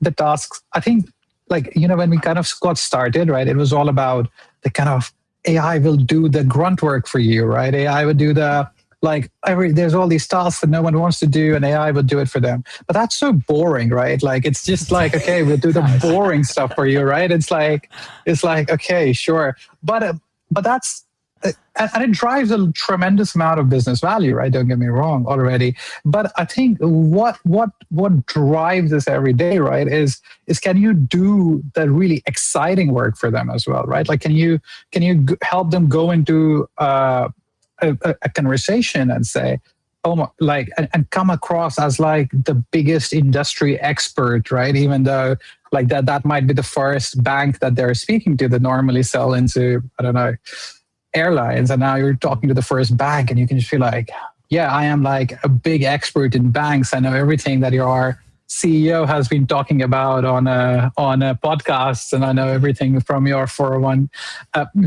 from your SEC filings, right? And kind of doing these incredibly hard knowledge worker activities and executing and orchestrating all of the tools available to you. I think that's what is where we will get to with agents this year. Yeah. And so that's one part. And the second part, I think, is proactivity, right? I think no one, what we've seen, right, across industries is if you wait for people to interact with your product to derive value, you would have the power users, but the value you can derive is always going to be limited. And I think that's the fundamental kind of limitation today of the Claude Code and Codex, right? It's still this kind of reactive system, and you have to go and say, change this on my website or change this in my app, right? We want to move to this kind of entirely self-learning, self-contained system, right? I think so something like the agents, they're on your all of your sales calls anyways, right? By the time you finish a sales call, why can't the agent just go in and change the code needed for the feature that the request is like what we're building towards is like, I need this integration to close the deal. You don't even have to send anyone a message. By the time you close the call, right, you have all of your sub agents executing in the background. You close the call and you have the feature ready for you in the background. That's, I think, the future we're moving toward, and I'm super excited for it. That's a really interesting. So do you think that's something like that's on the horizon, in the sense that you can kind of have this live, like outcome-based agent that's being fed from live context over a call, right? Like granola notes plugged into whatever this sort of self-learning agent can do that has access to all your systems. Do you think? How far away is that, or are we there? I think we're. So again, it goes back to the first thing I said, right? The LLMs themselves have all the capabilities, right? What they lack is the context, right? So I think what we're working towards is we're going to say, what are actually the missing elements, right? So it's like, okay, like how do businesses operate, right? They don't go in and they say, like, update my website or build a feature, right? They say, this is my initiative for this quarter, right? Or this is what I want to move my company towards, right? How do we create these?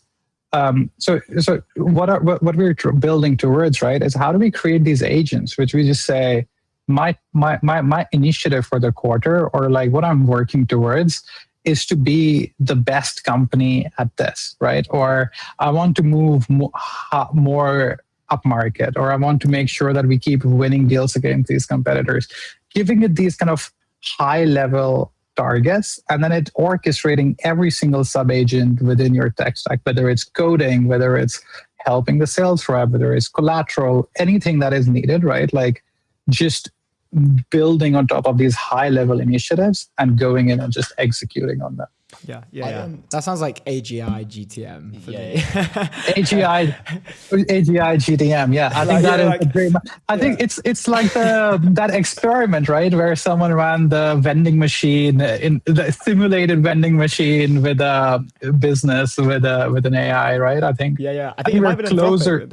Yeah, it might have been Anthropic actually. Yeah. So I think, I think we're going very close towards that, and I think definitely within the SaaS businesses, right? I mean, 80% of the code, if not 95% of the code, is anyways written with AI.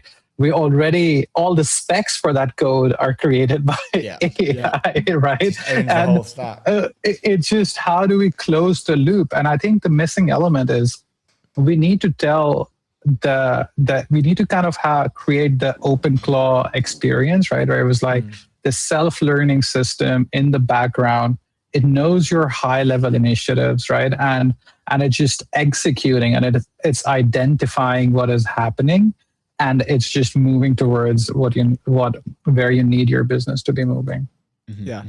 That's so cool. I'm curious. We only have 1 minute left, but I'm curious what you think. Like, if we do hit that kind of AGI moment for GTM, what does say a company, two competitors, they are both, they both have AGI for GTM. They can go and acquire customers, and they can go and do this, that, and the other. What separates them? Like, how does one company get ahead of the other one? Is it brand? Is it? Or maybe they like formally collude. Do you know that? They're both operating at the optimal GTM because they have AGI. How? There's no disparity, right? They could acquire each other. They could merge. One sells the other one. Running how does that work? Yeah, and I was going to say product, but obviously, surely the product is also running with AI, right? It's AI GTM and AI product, and AI engineering, right? So it's like that Spider-Man meme. Like they're all going to be the same. But.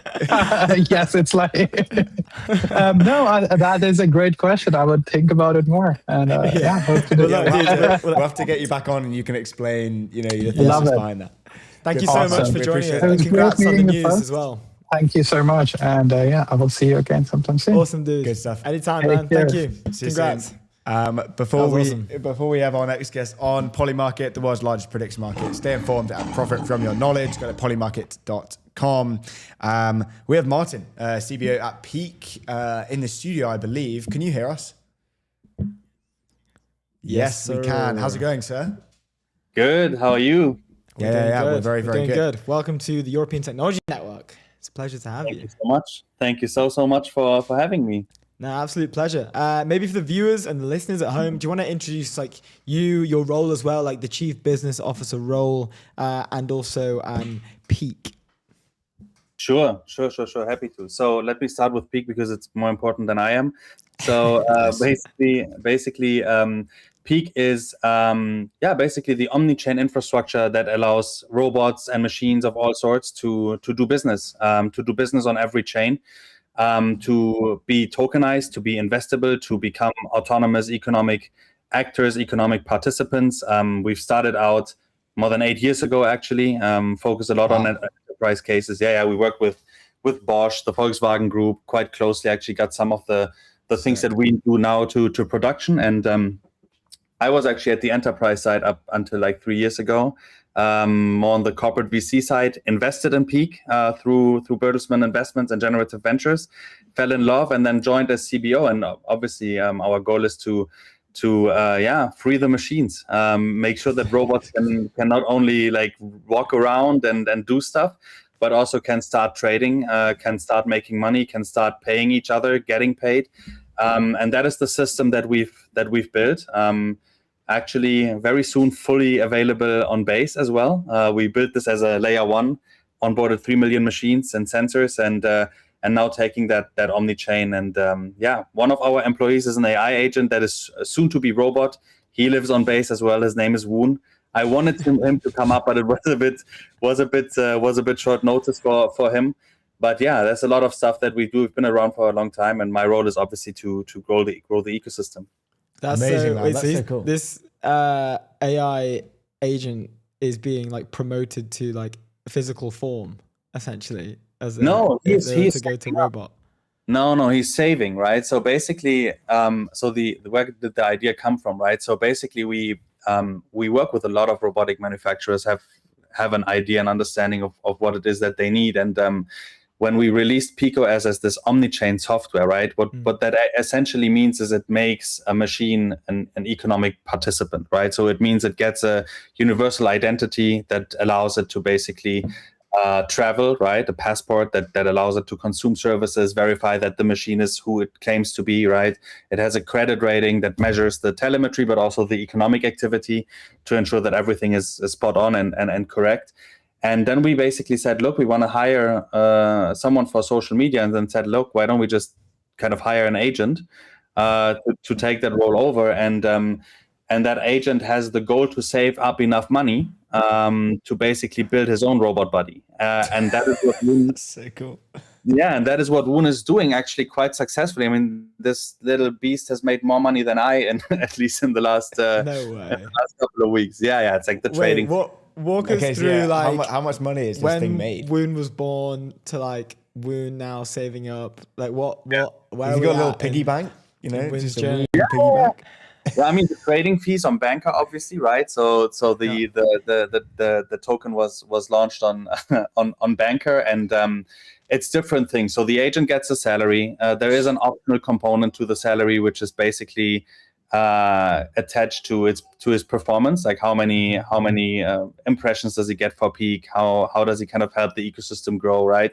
But then he also launches all types of products, not fully autonomously, of course, right? So we are still involved here and there, because otherwise, unfortunately, he goes crazy quite quickly.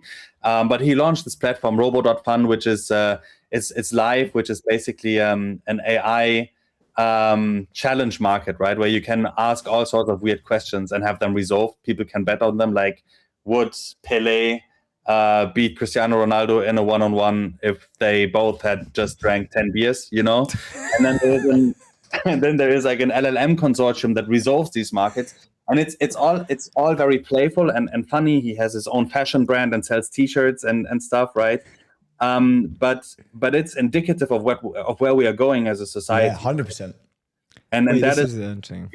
Makes it really tangible, because what we do is like our stakeholders are like machine manufacturers, big enterprises, deep in networks, right? So Woon is really the playful angle. Kind of. No way. Okay, that's cool. Look, we're gonna have to get you back onto like another time to have Woon come on the show, because that would be really cool. But let's and we can dive into that. I would have a million questions about Woon, but I think let's speak about Peaq and what you guys are building. Can I talk to you about what the like machine economy is? Like what does that look like for the next 10 years? Are you guys how are you rolling this out? You say you work you're working with some incredible companies and some very, very large companies. What are they what are they thinking about this technology, and how are they kind of positioning themselves to be able to own and have this technology kind of perform commerce in whatever next 10, 5, whatever years? Yeah, to the serious stuff now, right? So I mean, look, we all know where the world is headed, right? And I think there's a product side of things, and there's a vision, and also kind of a mission side of things. And when we started from the very early days, our goal was to say, I think we all agree that there will be an era where there is economic abundance, which is created by these autonomous machines that are conducting labor and that are creating exponential economic output compared to what we have now. And now the question becomes, what does that abundance look like? Is that abundance for the few entities that are controlling these companies and these physical machines, or is it abundance that we can distribute? And that is really the idea of Peaq, right? The idea of Peaq is to say everybody needs to have a stake in the machine economy. And that goes also in the direction of what Ex Machina did, the Peaq, which was a Peaq incubation, right? Where they basically kind of focus on the equity side of things, getting people to be invested in these shares of these publicly soon to be publicly listing companies early on, right? But we focus on the actual machine. And why is that relevant? Like for us, for humans, it's relevant because you can get access to machines that create output. We have a vertical farm in Hong Kong that sells salad, right, to the local community. It's owned by more than 200 people. They make 20% APY on their investment. And the money that comes into the system is not kind of crypto money, right? It's not part of the Web3 liquidity that is basically just shifted around. It's a 90-year-old grandma that buys salad, right? And it's a great example of how this critical infrastructure that is being built is not only in the hands of those that own the machine and the hardware. You actually decentralize the ownership.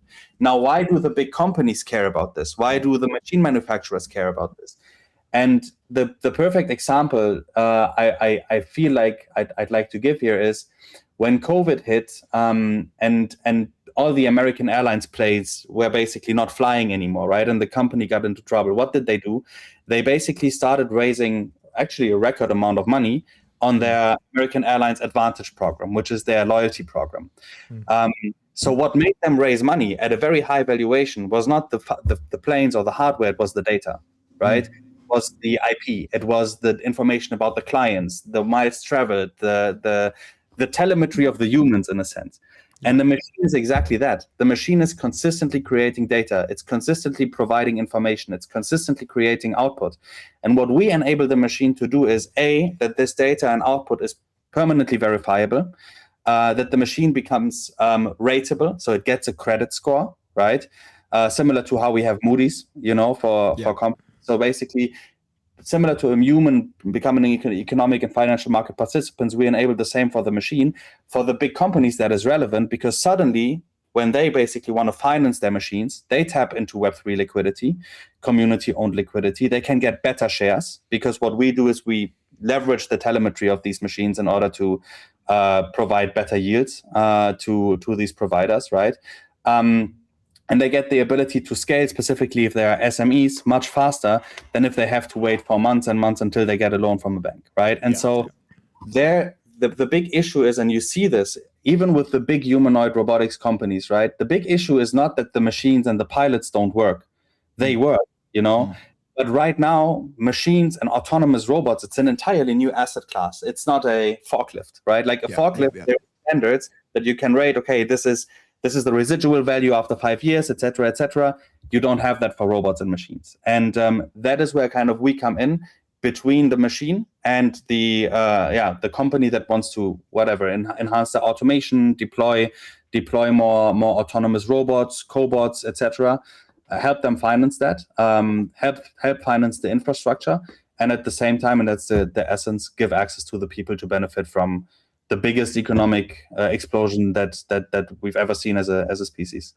Sure. Yeah, dude. So that's so fascinating. It's connected to this a bit, but in the pretense of the future and what that world looks like with maybe machines having their own like payment rails and be able to transact and stuff. Like, will we have like areas of like specific economic areas in which these machines will reside, and like, can you see a world in which that will be, maybe part of towns are just robot based and they're interacting with each other, and they're like, what do you think that area of this sort of machine economy will look like? Is it robot on robot exchanging goods and whatnot?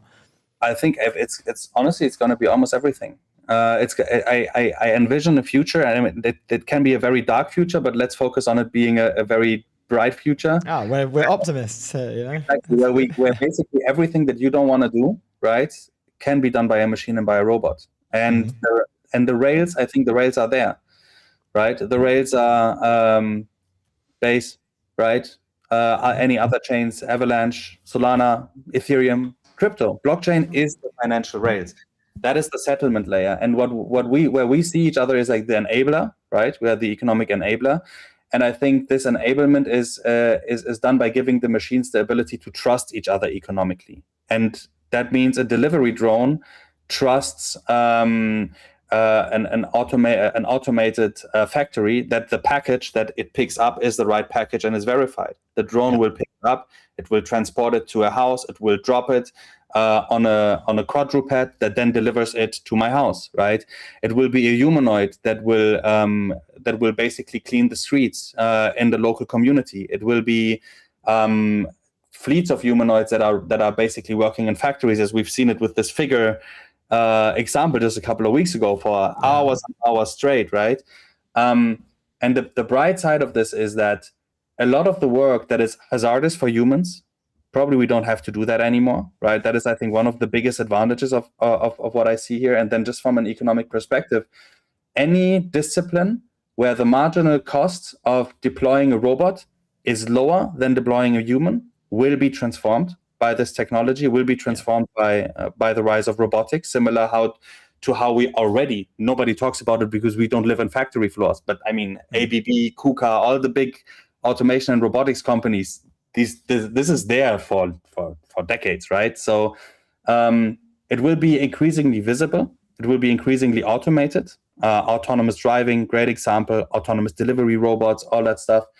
And I think it's a matter of 5 to 10 years where it will become a new normal, and where these robots and humanoids are basically almost like the new front end, similar to how we had that revolution with the iPhone. We'll probably have the same, much bigger thing with these types of robots, and it will be everywhere.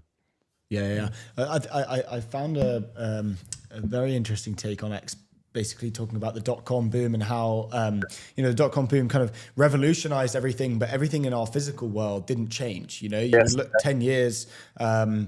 I can't remember who said it, but yeah, you look 10 years in the back, and everything had changed kind of in the software world, but the physical streets and everything kind of look the same. This is very, very, very different, where robots are going to be settling kind of real payments like in a real city, and you're saying that's kind of 5 to 10 years away. You think? Honestly, I think no, it's earlier. Like them just settling really real payments in a city. It's happening already in a micro scale, right? Yeah. The challenge is, will robots from different manufacturers do that, right? Like, so for example, will a small delivery robot from whatever Toyota be able to pay a charging station from Tesla when it gets some batteries? That is technically super easy and possible. We did that back then with the Volkswagen Group. We actually built that software for them 7-8 years ago, right? But the question really is, when are the machines ready to walk, to be in an elevator with humans, to not only focus on these niche tasks? And that, I think, will be probably 5 to 10 years away. So I think there I'm a bit more conservative, but seeing this machine economy unfolds in different places, we are seeing it already. And I think in the next 2 to 3 years, it will be basically everywhere. Interesting. Really cool, dude. Wow. Very cool. Really cool insight. We are out of time for today, but thank you for joining us, and it was great to meet you. Obviously, welcome back whenever you'd like. This has been fascinating. Yeah, we need to get what's his name? Woon. Yeah, we need to get Woon on. Get Woon on the show. Let's do it. We'll make it happen. Cool. Thank you so much for having me. All the best. Thank you. Been a pleasure. Good stuff. See you soon. Cheers, dude. Awesome stuff. Base, the infrastructure for the on-chain world. Base built to empower builders. Said up next. Base built to empower builders, creators, and people everywhere to build and grow businesses, create what they love and earn on chain. Go to base.org. We love it. Up next, we've got Jean-Denis Greze. Am I getting that right? How was my Jean-Denis Greze. Greze. Oh, yeah, it's Jean-Denis Greze, but everyone calls me JD or JDG. Because I live in America, so I try to be French, I would fail. Yeah, JDG is easier for me. That sounds good. Dude, welcome to the show. Congratulations on the amazing news as well. We're pumped to have you on. I think we should just get right into it. Do you want to introduce yourself and tell us what you have to announce? Yeah, of course. And sorry about interrupting before. I assumed there was a waiting room and I clicked the wrong link. So no one can see it. It's only us. We get it all the time. Okay. It's fine. We need to sort that out. We'll sort it out. Yeah. Okay, cool. I thought I was trudging in someone else's session. Good. Okay, well, pleased to meet you all. My name is Jean-Denis. I'm the CEO of a company called Town. Town's a personalized AI assistant. And what's different from basically every other product in the market is, as opposed to asking the user to tell the assistant what to do, what we do is we look at the Slacks you've sent, the emails you've sent, your calendar, and we just start suggesting tasks that AI can do to help you out. So like mental model would be if you're a real estate agent and you sign up for Town, we'll start to notice that every morning you look at some real estate websites and start to send emails out to your top customers about new properties that have come into market. And we'll just start like drafting some of the emails for you. And then maybe a week later, we've understood a little bit more about what your workflow is as a real estate agent, and we'll suggest other things that we can do. You're like, hey, you send a weekly recap to your current clients. You want us to help draft that for you. And the idea is that over time, as we get to understand how you work as a human, like the AI can just start to be there and be more and more helpful. And basically, we're trying to swap the relationship between AI and humans. Like right now, it's very much, if you look at people who use AI agents very effectively, it's either engineers or it's people who spent like dozens of hours setting up Hermes or OpenClaw or like hand build these custom systems. So you have to be an operator, right? You have to know how to prompt. You need to know a little bit of engineering. You need to be comfortable with all this like leading edge like way to work with AI. And that feels backwards. Like if the technology is so good, it should become accessible to everyone. And that's the gap we're trying to bridge. And yeah, the news is we raised, I mean, we're in beta since January, so we have a ton of users, but we announced a fundraise from Andreessen Horowitz, which is a big VC firm out in Silicon Valley. So we just raised 55 million, and we came out of beta into general access yesterday. So we've had a big 24 hours in terms of socials and all those fun things. That's a nuts. I'm surprised you have time to chat. I mean, I'm sure Prod's probably getting swamped right now. You founder, you live the life of the company. So I'm just a spokesperson now for the rest of my life for this product. And I'm very honored and happy to be here. So thanks for having me. 6 a.m. is roughly when my kids wake up, anyways. So no change from the routine. Yeah, you're a legend for getting up early. I have so many questions. One is, I like how you've reframed that in a way that a lot of us, when the discourse around personal agents or maybe consumer agents initially is kind of always like you're the one babysitting the agent in a way, but in a way this is, if I'm right, like it's kind of shadowing you and learning from your movements and then retaining it in memory and kind of suggesting, alternate paths to take within that task. Yeah, that's right. Yeah, I mean, there's a stat. It's like, for me, like kind of, I couldn't believe it. 80% of users, so 80th percentile, like 80% of users on ChatGPT or Claude, on average, they write 3 messages a day to those products. And in a way, that's incredible to have an app that people go in 3 times a day and write something into. Yeah. But if you think about it, is that person is sitting at a computer 5 hours a day, or they're with their phone, 12 hours a day, and they're doing dozens, if not hundreds of things. Yeah. And those things are not being automated. They're not actually leveraging AI for much of it. Once in a while, they'll cut and paste an email and be like, hey, can you write 5 drafts of this that are a little different for these people? But, it's very limited. And so what hasn't happened is the AI hasn't been brought to where people actually do the work.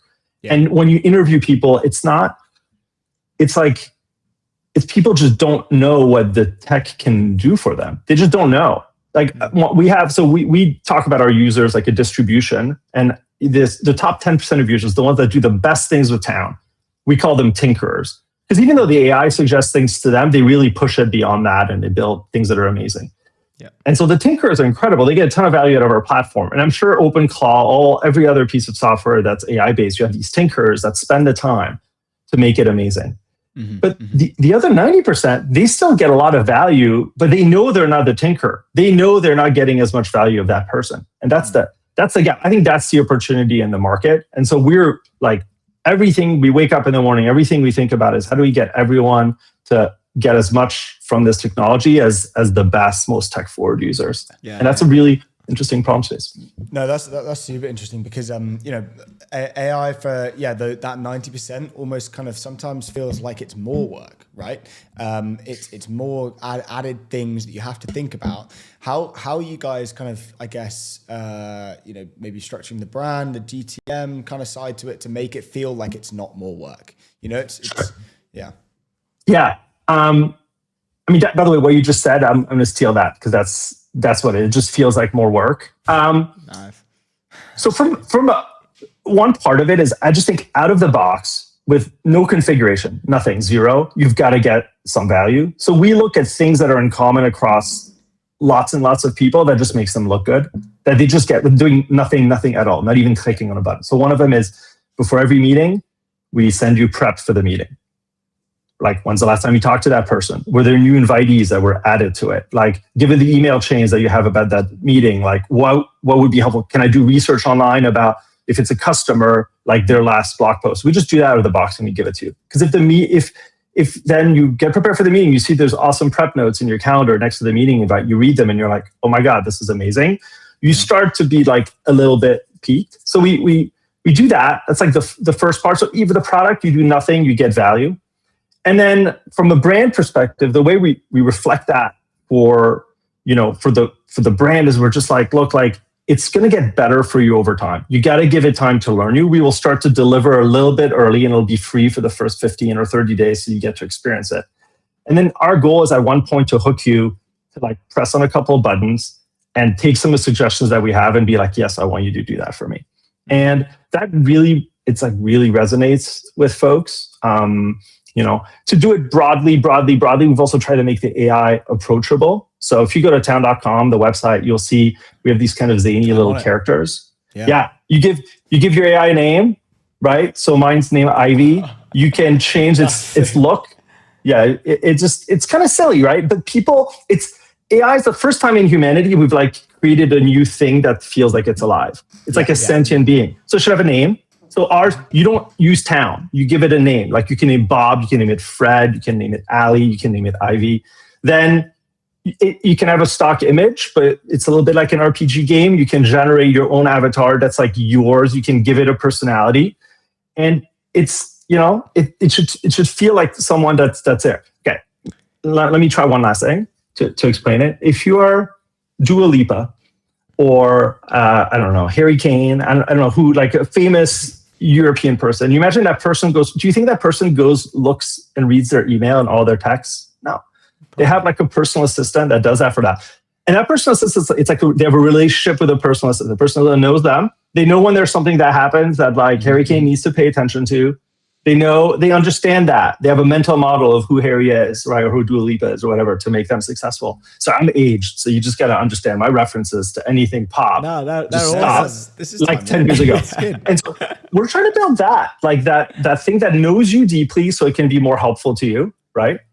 So I think this is a really cool example of a discussion that we've had a number of times with a couple of people deep in the AI trenches around adoption and around like the fact that this year is the year of adoption, but also for consumer folk who maybe aren't like tech native, it can be quite scary to look at AI. Like I remember seeing something like it was like 1 in 4 people in the States were worried about AI. They were scared about AI, which was a surprising, not maybe surprising, but I do think that like part of the job that maybe everyone in the industry can get better at, which you guys are doing an amazing job here with these sort of like really fun, like interactive characters, is like the onboarding ramp into AI. It shouldn't just be like, okay, here's AI. It has to be a familiar, approachable, like a great word that you referenced there, like a sort of ease of the way into it with familiar traits and sounds and shapes and stuff like that. Like I think this is probably the best example that we've definitely I think seen. it's your framing as well. Like it's like you mentioned right at the beginning, like there's you said we are like an AI agent kind of company, but here's why we're different. And like it's the I don't know, you have to find that differentiation, and you guys I think nailed it, to be honest. So kudos to you. Yeah, the characters are cool. Yeah.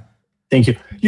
You talk about, I don't know how it feels in Europe around AI, but there's this, I'm 47, right? So for me, I lived in an era where technology was viewed by and large when I grew up as extremely positive, like something that was there to serve humanity, to make our lives like just better than they were otherwise. Yeah. And I think what's fascinating is that today that is not the perspective by and large that people have. I mean, you read headlines, at least in the United States, about AI. It's like, oh, it's going to take people's jobs. Or, they're arguing the Pentagon about like, will AI get to guide the missile defense system? And I'm like, I don't even want to think about war. Like, please, like, can we not have that be the headline? And you read about it, then you think about like some aspects of social, and you see people's mental model around a lot of tech is like it's extractive, like it's trying to get value out of me. It's manipulative, right? It's trying to get me to like buy things online that I don't want to buy. It can like threaten my job. It's built to maximize engagement, like it wants to keep me on that device forever. And I get that we have all this luggage, and we're just saying like, technology is here to serve humans. Like we're humans building technology to serve humans, to help us live a better life. I know we can be very focused on the negatives of technology because sometimes we get it wrong. That's like, yes, we get it wrong. We're humans, we make mistakes. But generally, we want to build a company here where technology is here to help you and to make you a better person. And I think AI has the most potential to do that of anything. Now, it's not widely adopted yet in its best form. And we're trying to figure out, lots of very smart people today are trying to figure out how do you make the technology work for everybody? And I think that's an opportunity. Also, is this Dmitry from Perplexity that you're talking to next? Yeah. Do you know? Yeah, our kids go to the same school. So, San Francisco is a little fishing village. It's like everybody knows everybody. That's the secret. So it's like tiny. So okay, well, when he comes back on, don't take him off the show. Wait, I wonder if you guys can chat or not. If he comes into this screen. Yeah, because he's not on. So you're on the live show, obviously, but if he comes on, he's not on the live show. He's joined the call. So like. I see. Ola, would they be able to hear each other? Is that possible? It is. Okay, that's really funny. We should definitely do something with this. Yeah, it'd be good fun. Well, look, we've got 2 minutes left. Talk to us about being funded by A16Z, the deal, everything else. Like, what's the plan now? Is it to go and is it hiring? Is it like GTM? Yeah. What's the plan? I mean, look, the fundamentally, if you're building an AI product, like as you get to the level of success that we have, we're early, but we're having a lot of traction. There's a ton of surface area to build. So obviously it's recruiting. I think for us, actually, a lot of the money is around. So our AI product's probably different than most technically in that we do a lot of pre-processing so that the AI can be helpful for you. Like, for example, we map out internally the network of people that you have, who are your coworkers, who are your friends, like who's your family, who do you talk seriously to, and who do you send jokes to? Like we try to like map that so that then the agent, when it's suggesting something for you, it's very appropriate for that person. So doing that well takes a lot of pre-processing. So actually, a lot of the money is towards inference. Even ahead of time before we monetize and are able to get the user to pay in order for them to have a great experience. And then A16Z, we got preempted, which is a term for what happens when you're not really fundraising and people hear that your product is doing well and they come over and they're like, hi, we would like to work with you. And when Ben Horowitz, comes and is like, hey, let's have dinner. And Alex Rampell and Justine are like, let's have dinner. And we really like this product. Yeah. And you meet with them. And I think unlike a lot of other VCs, they weren't like, how are you going to beat OpenAI? How are you going to beat Anthropic? What happens when Gemini copies this? They were like much more like, the product's incredible. We believe that incredible product builders have an opportunity in the market. We know there's competition, but like we believe in you. When someone says that to you, and it's what A16Z and then Kirsten Green, who's the principal partner, like managing partner at this firm called Forerunner, which is a great kind of consumer firm. When those people tell you that, and then they're like, hey, here, we would like to fund the business, it's pretty easy to say yes. And we're very lucky and privileged that we would have that chance. So, but now comes pressure.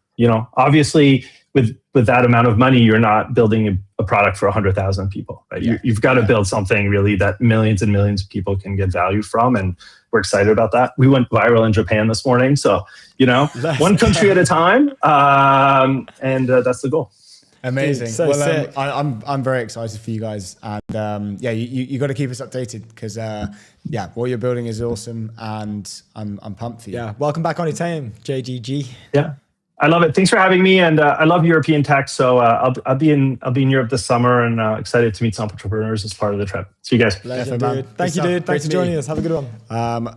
Amazing. That was awesome. Really cool conversation on the show. We have Dmitry, CBO CBO at Perplexity, coming into the show. I think any second now. We'll be bringing him up live on the feed, which is very exciting. And we are live. Dmitry, welcome to the European Technology Network.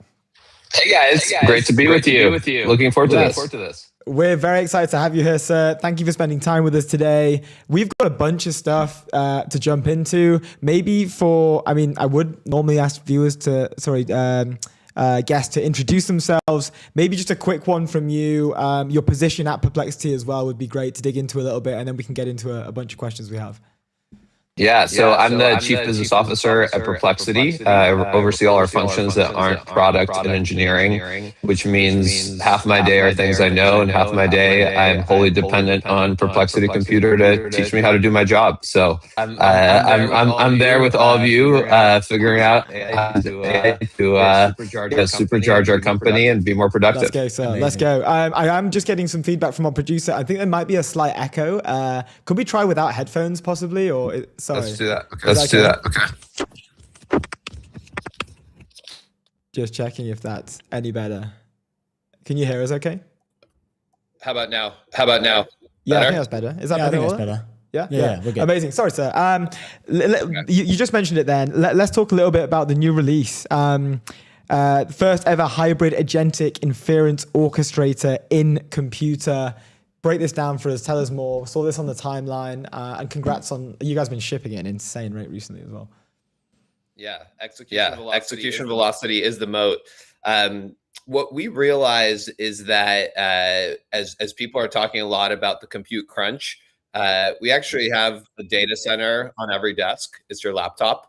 You think of like two trends. One is the chips on our devices are getting more powerful, and then models as they get distilled and compressed are getting more intelligent with less compute required.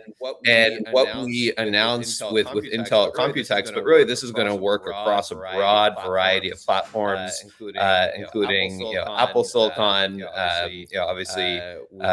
We're closely partnered with NVIDIA as well, is the ability to load balance on a given task between having some of the compute happen locally on your PC or device and some go in the cloud. And this is kind of a best of all worlds situation. You can trade off between cost, security, control, performance. So if you want those frontier capabilities for the planning of a task, that can go in the cloud, but the actual look at the your more sensitive information stays locally. Really cool. Really cool. It's finally good to get a breakdown. A question for you, and I'm not sure when this happened, but like I feel that around the discourse and the timeline and just generally, I think the dialogue around Perplexity got a little bit quieter than it was at first. And then out of nowhere, you guys just skyrocketed back to the top of the conversation. And we even have some stats here to discuss this. We remember covering an FT story. And I actually didn't know about the information's follow-up, but an FT story about you guys crossing 450 million ARR in April. And then 2 weeks after that, crossing 500 million ARR. What's been happening internally? Like, can you tell us a bit more about these metrics? Like, it seems like, I don't know, a switch has flipped. I'm not sure. But yeah, would love to know more about it. Yeah, I mean, we have a mantra internally, everything is computer. Perplexity Computer has been a accelerant to our business, and unlike anything that's come before. And I think part of that, from purely looking at revenue, is the dynamics around usage-based billing. And what we're seeing, I'm actually in Washington, D.C. We had an event yesterday with a bunch of small businesses, and we have an exciting partnership with the SBA getting announced later today. A small business can use computer credits to go from having 5 employees to having the leverage of 500 employees. We actually have as a customer a solopreneur who runs an IT consulting shop, and he was using computer so much, he approached us. He's like, "Hey, can I buy $100,000 in computer credits?" And the answer to your question is January of this year. The most revenue we could get from a single user, say they're a max subscriber, was $2,000 a year. We now have a single user who just is paying us $100,000 a year. And the leverage that we're seeing from these small businesses, solopreneurs, entrepreneurs, people on the cusp of taking their side hustle and turning it into a business. I mean, you guys in many ways, I think, are the the ideal story around Perplexity Computer customers. You probably got started a little bit before computer was available. But we actually hear from a lot of media entrepreneurs that they're getting incredible leverage and scale from using computer. Mm-hmm. And then what does for computer, I assume just numbers are just like, up and to the right. How are you kind of facilitating the demand? Like what's the plan kind of going forward for you guys? I assume you're kind of shipping more and more stuff on top of computer. What does the next month look like or few months look like for Perplexity Computer? I mean, there's some things that we're always going to keep investing in. So the bedrock of Perplexity has been accuracy. And accuracy is only more important the more you have, system critical products and operations that run on Perplexity Computer. Mm-hmm. We had one of the small business entrepreneurs. He runs a wine distribution business. He has his entire inventory management system now running through Perplexity Computer. Wow. So that's a lot, very different in terms of the burden of responsibility we have to our customers versus answering a simple question that ends there. So accuracy keeps getting more important. We always want to make sure that you have access to the best AI and all the AI capabilities in computer. So it's a one-stop shop. So, part of the fun of our job is we have to stay on our toes whenever there's a new model, a new capability that needs to get folded into the full stack of computer as soon as possible. Mm-hmm. Yeah, that's really cool. And it's not even just like that specific area. Like Perplexity Finance was, I don't know, it kind of dominated that specific area for quite a while. I think still is, based off the numbers. Wall Street Journal wrote about it the other day. Can you give us like an update on how are things with Perplexity Finance? How are people using it? Any plans with that at all coming up? Yeah, so Perplexity Finance, what we hear from the market is the same way that engineers get excited about Cloud Code. People who work in professional finance, Perplexity is their happy space. And what's fascinating is, we're not necessarily on the inside in terms of enterprise agreements with all of the big banks, but every employee I speak to there has Perplexity on their personal device. And when their IT guy isn't in the room, they tell me, "Oh yeah, I'm using it for work related things. Just don't rat me out." So we and that actually goes back to that bedrock of accuracy, citations, transparency. If you work in finance, you can't have hallucinations. No. Yeah. That's a millions, tens of millions of dollars, hundreds of millions of dollars of consequence of not having the best, most up-to-date information. I think that has built up a lot of credibility with the professional finance community. A few weeks ago, we announced over a dozen MCP connectors focused on professional finance. We're going to keep investing there. The people that care about professional finance, that also overlaps with people that want to start businesses. So we really see these two threads coming together in an interesting way. Yeah. It's really interesting. On there was like a conversation that we always used to have around Perplexity. I feel like you guys were kind of pioneers for this sort of like widget-based UI that would kind of pre-recognize areas that the user wanted to go into, whether it was like small graphic type visuals and stuff. Like it was a few months ahead of most other LLMs in terms of the UI and the chatbot interface. I think, initially Claude, OpenAI would just be like rectangle in screen, but Perplexity was a bit more dynamic. You guys had the financial charts. I think it was first before anyone else. You had these kind of pop-ups. How did those decisions come about back in the day? Like, because I feel like that was a really innovative thing that you guys front ran before anyone else could catch up, or even today, like they're still not like stepping to that level. What were the conversations like back then around this sort of this creative idea? Yeah, so this is the alpha of being a product company. We wake up every day and we're not in the business of pre-training models.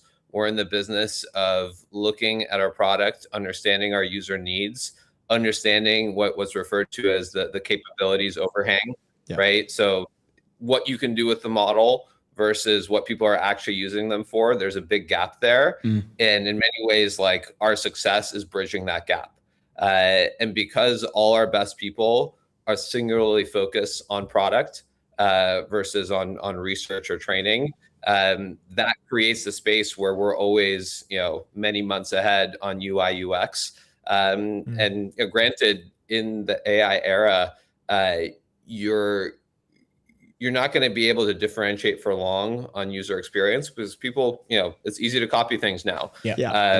Code is cheap, but every time you're 6 months ahead, users pick up on that. It changes the nature of the trust, and they know that when they're using a Perplexity product, it always has the best intelligence, the best design, and that's compounding for us. I want to ask, like, as a CBO, how are you using, like, personally, how are you using Perplexity in like your kind of like day to day? Like, how does it look? Alpha people? What's the like? What do your workflows look like?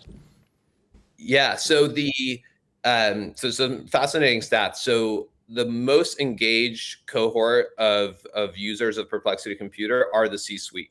So 90% of C-suites that have access to computer are weekly active users.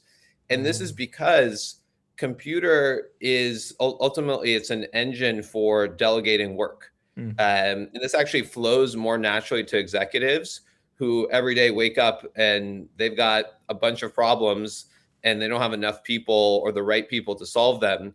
And so to all of a sudden have an interface that, can solve many of your problems is, it's like manna from heaven.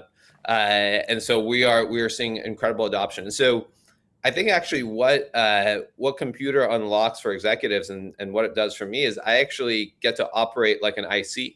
I drive, some of our deals and partnerships because, previously I would have had to delegate it because doing it end to end would have just been too much time and I wouldn't have had enough left over for management responsibilities. But I now have bandwidth to drive new initiatives, like blank space to, help us, think about what the future of our ecosystem looks like. And ultimately, I think that's there's the part of AI, which is doing the work you are already doing faster. And there's a part of AI, which is taking on and accelerating the nature of the work you can do because you know that you can actually compress the time it takes to do that. And that's where all of the, really powerful benefits to the economy will really compound. Yeah, that's really awesome. We've just got like 30-40 seconds left. We'd love to get a temperature check on what are the next 6 months looking like for you guys? Like, what exciting announcements? Obviously, there's probably some stuff that you can't share, but what's something that internally everyone's getting quite excited about? What can we expect from the Perplexity team? I'm personally super stoked about what we're doing with small businesses. We kind of had this aha moment that the traditional, delineation between a small business, which is low tech, and a startup, which is high tech, is actually all blending together with AI. So small businesses that are largely service-based, they now have access to frontier technology through Perplexity Computer. A lot of startups are realizing the way they have to win in an era where software is commoditized is through integrating software and services. And so we think small businesses are going to drive the future of business. And so you're going to see a lot more on that. Really cool. If you don't mind, can I ask another question? Yeah. Go. I wanted to ask about like double down on like the SME stuff because there's a bunch of articles out at the moment and like more people are kind of getting into the fact that the SME market is like drives economies, right? And if you can tap into that, like yes, enterprise is really important, but like if you can tap into the SMB kind of market and really help them, like that's almost like an untapped market. How do you guys go about kind of like tapping into that market? Because it's very different to kind of winning like, the enterprise over. Yeah. So this is where the consumer arm of Perplexity and our enterprise arm are really working nicely together. Yeah. More than half of our enterprise self-serve accounts are actually people that migrated from a consumer account. Okay. So the really natural transition is people, first start using Perplexity as, a Google alternative, getting answers instead of links. And then we're able to show them, actually, you can, use this as an operating system for your business, not just ask a one-off question and get a great answer. And so that ability to reach small businesses through a consumer-grade, easy-to-use product has been a huge unfair advantage for us, and one we're going to invest more in. Yeah, really interesting. Dmitry, thank you so much for joining us. It's been an absolute pleasure. Welcome back anytime. We'd love to be kept updated with all the cool stuff you guys are doing. Thanks, guys. Talk soon. Cheers, dude. Have a good one. Man. Ciao. See you soon. That is the show. Thank you so much for joining us. We will see you next week.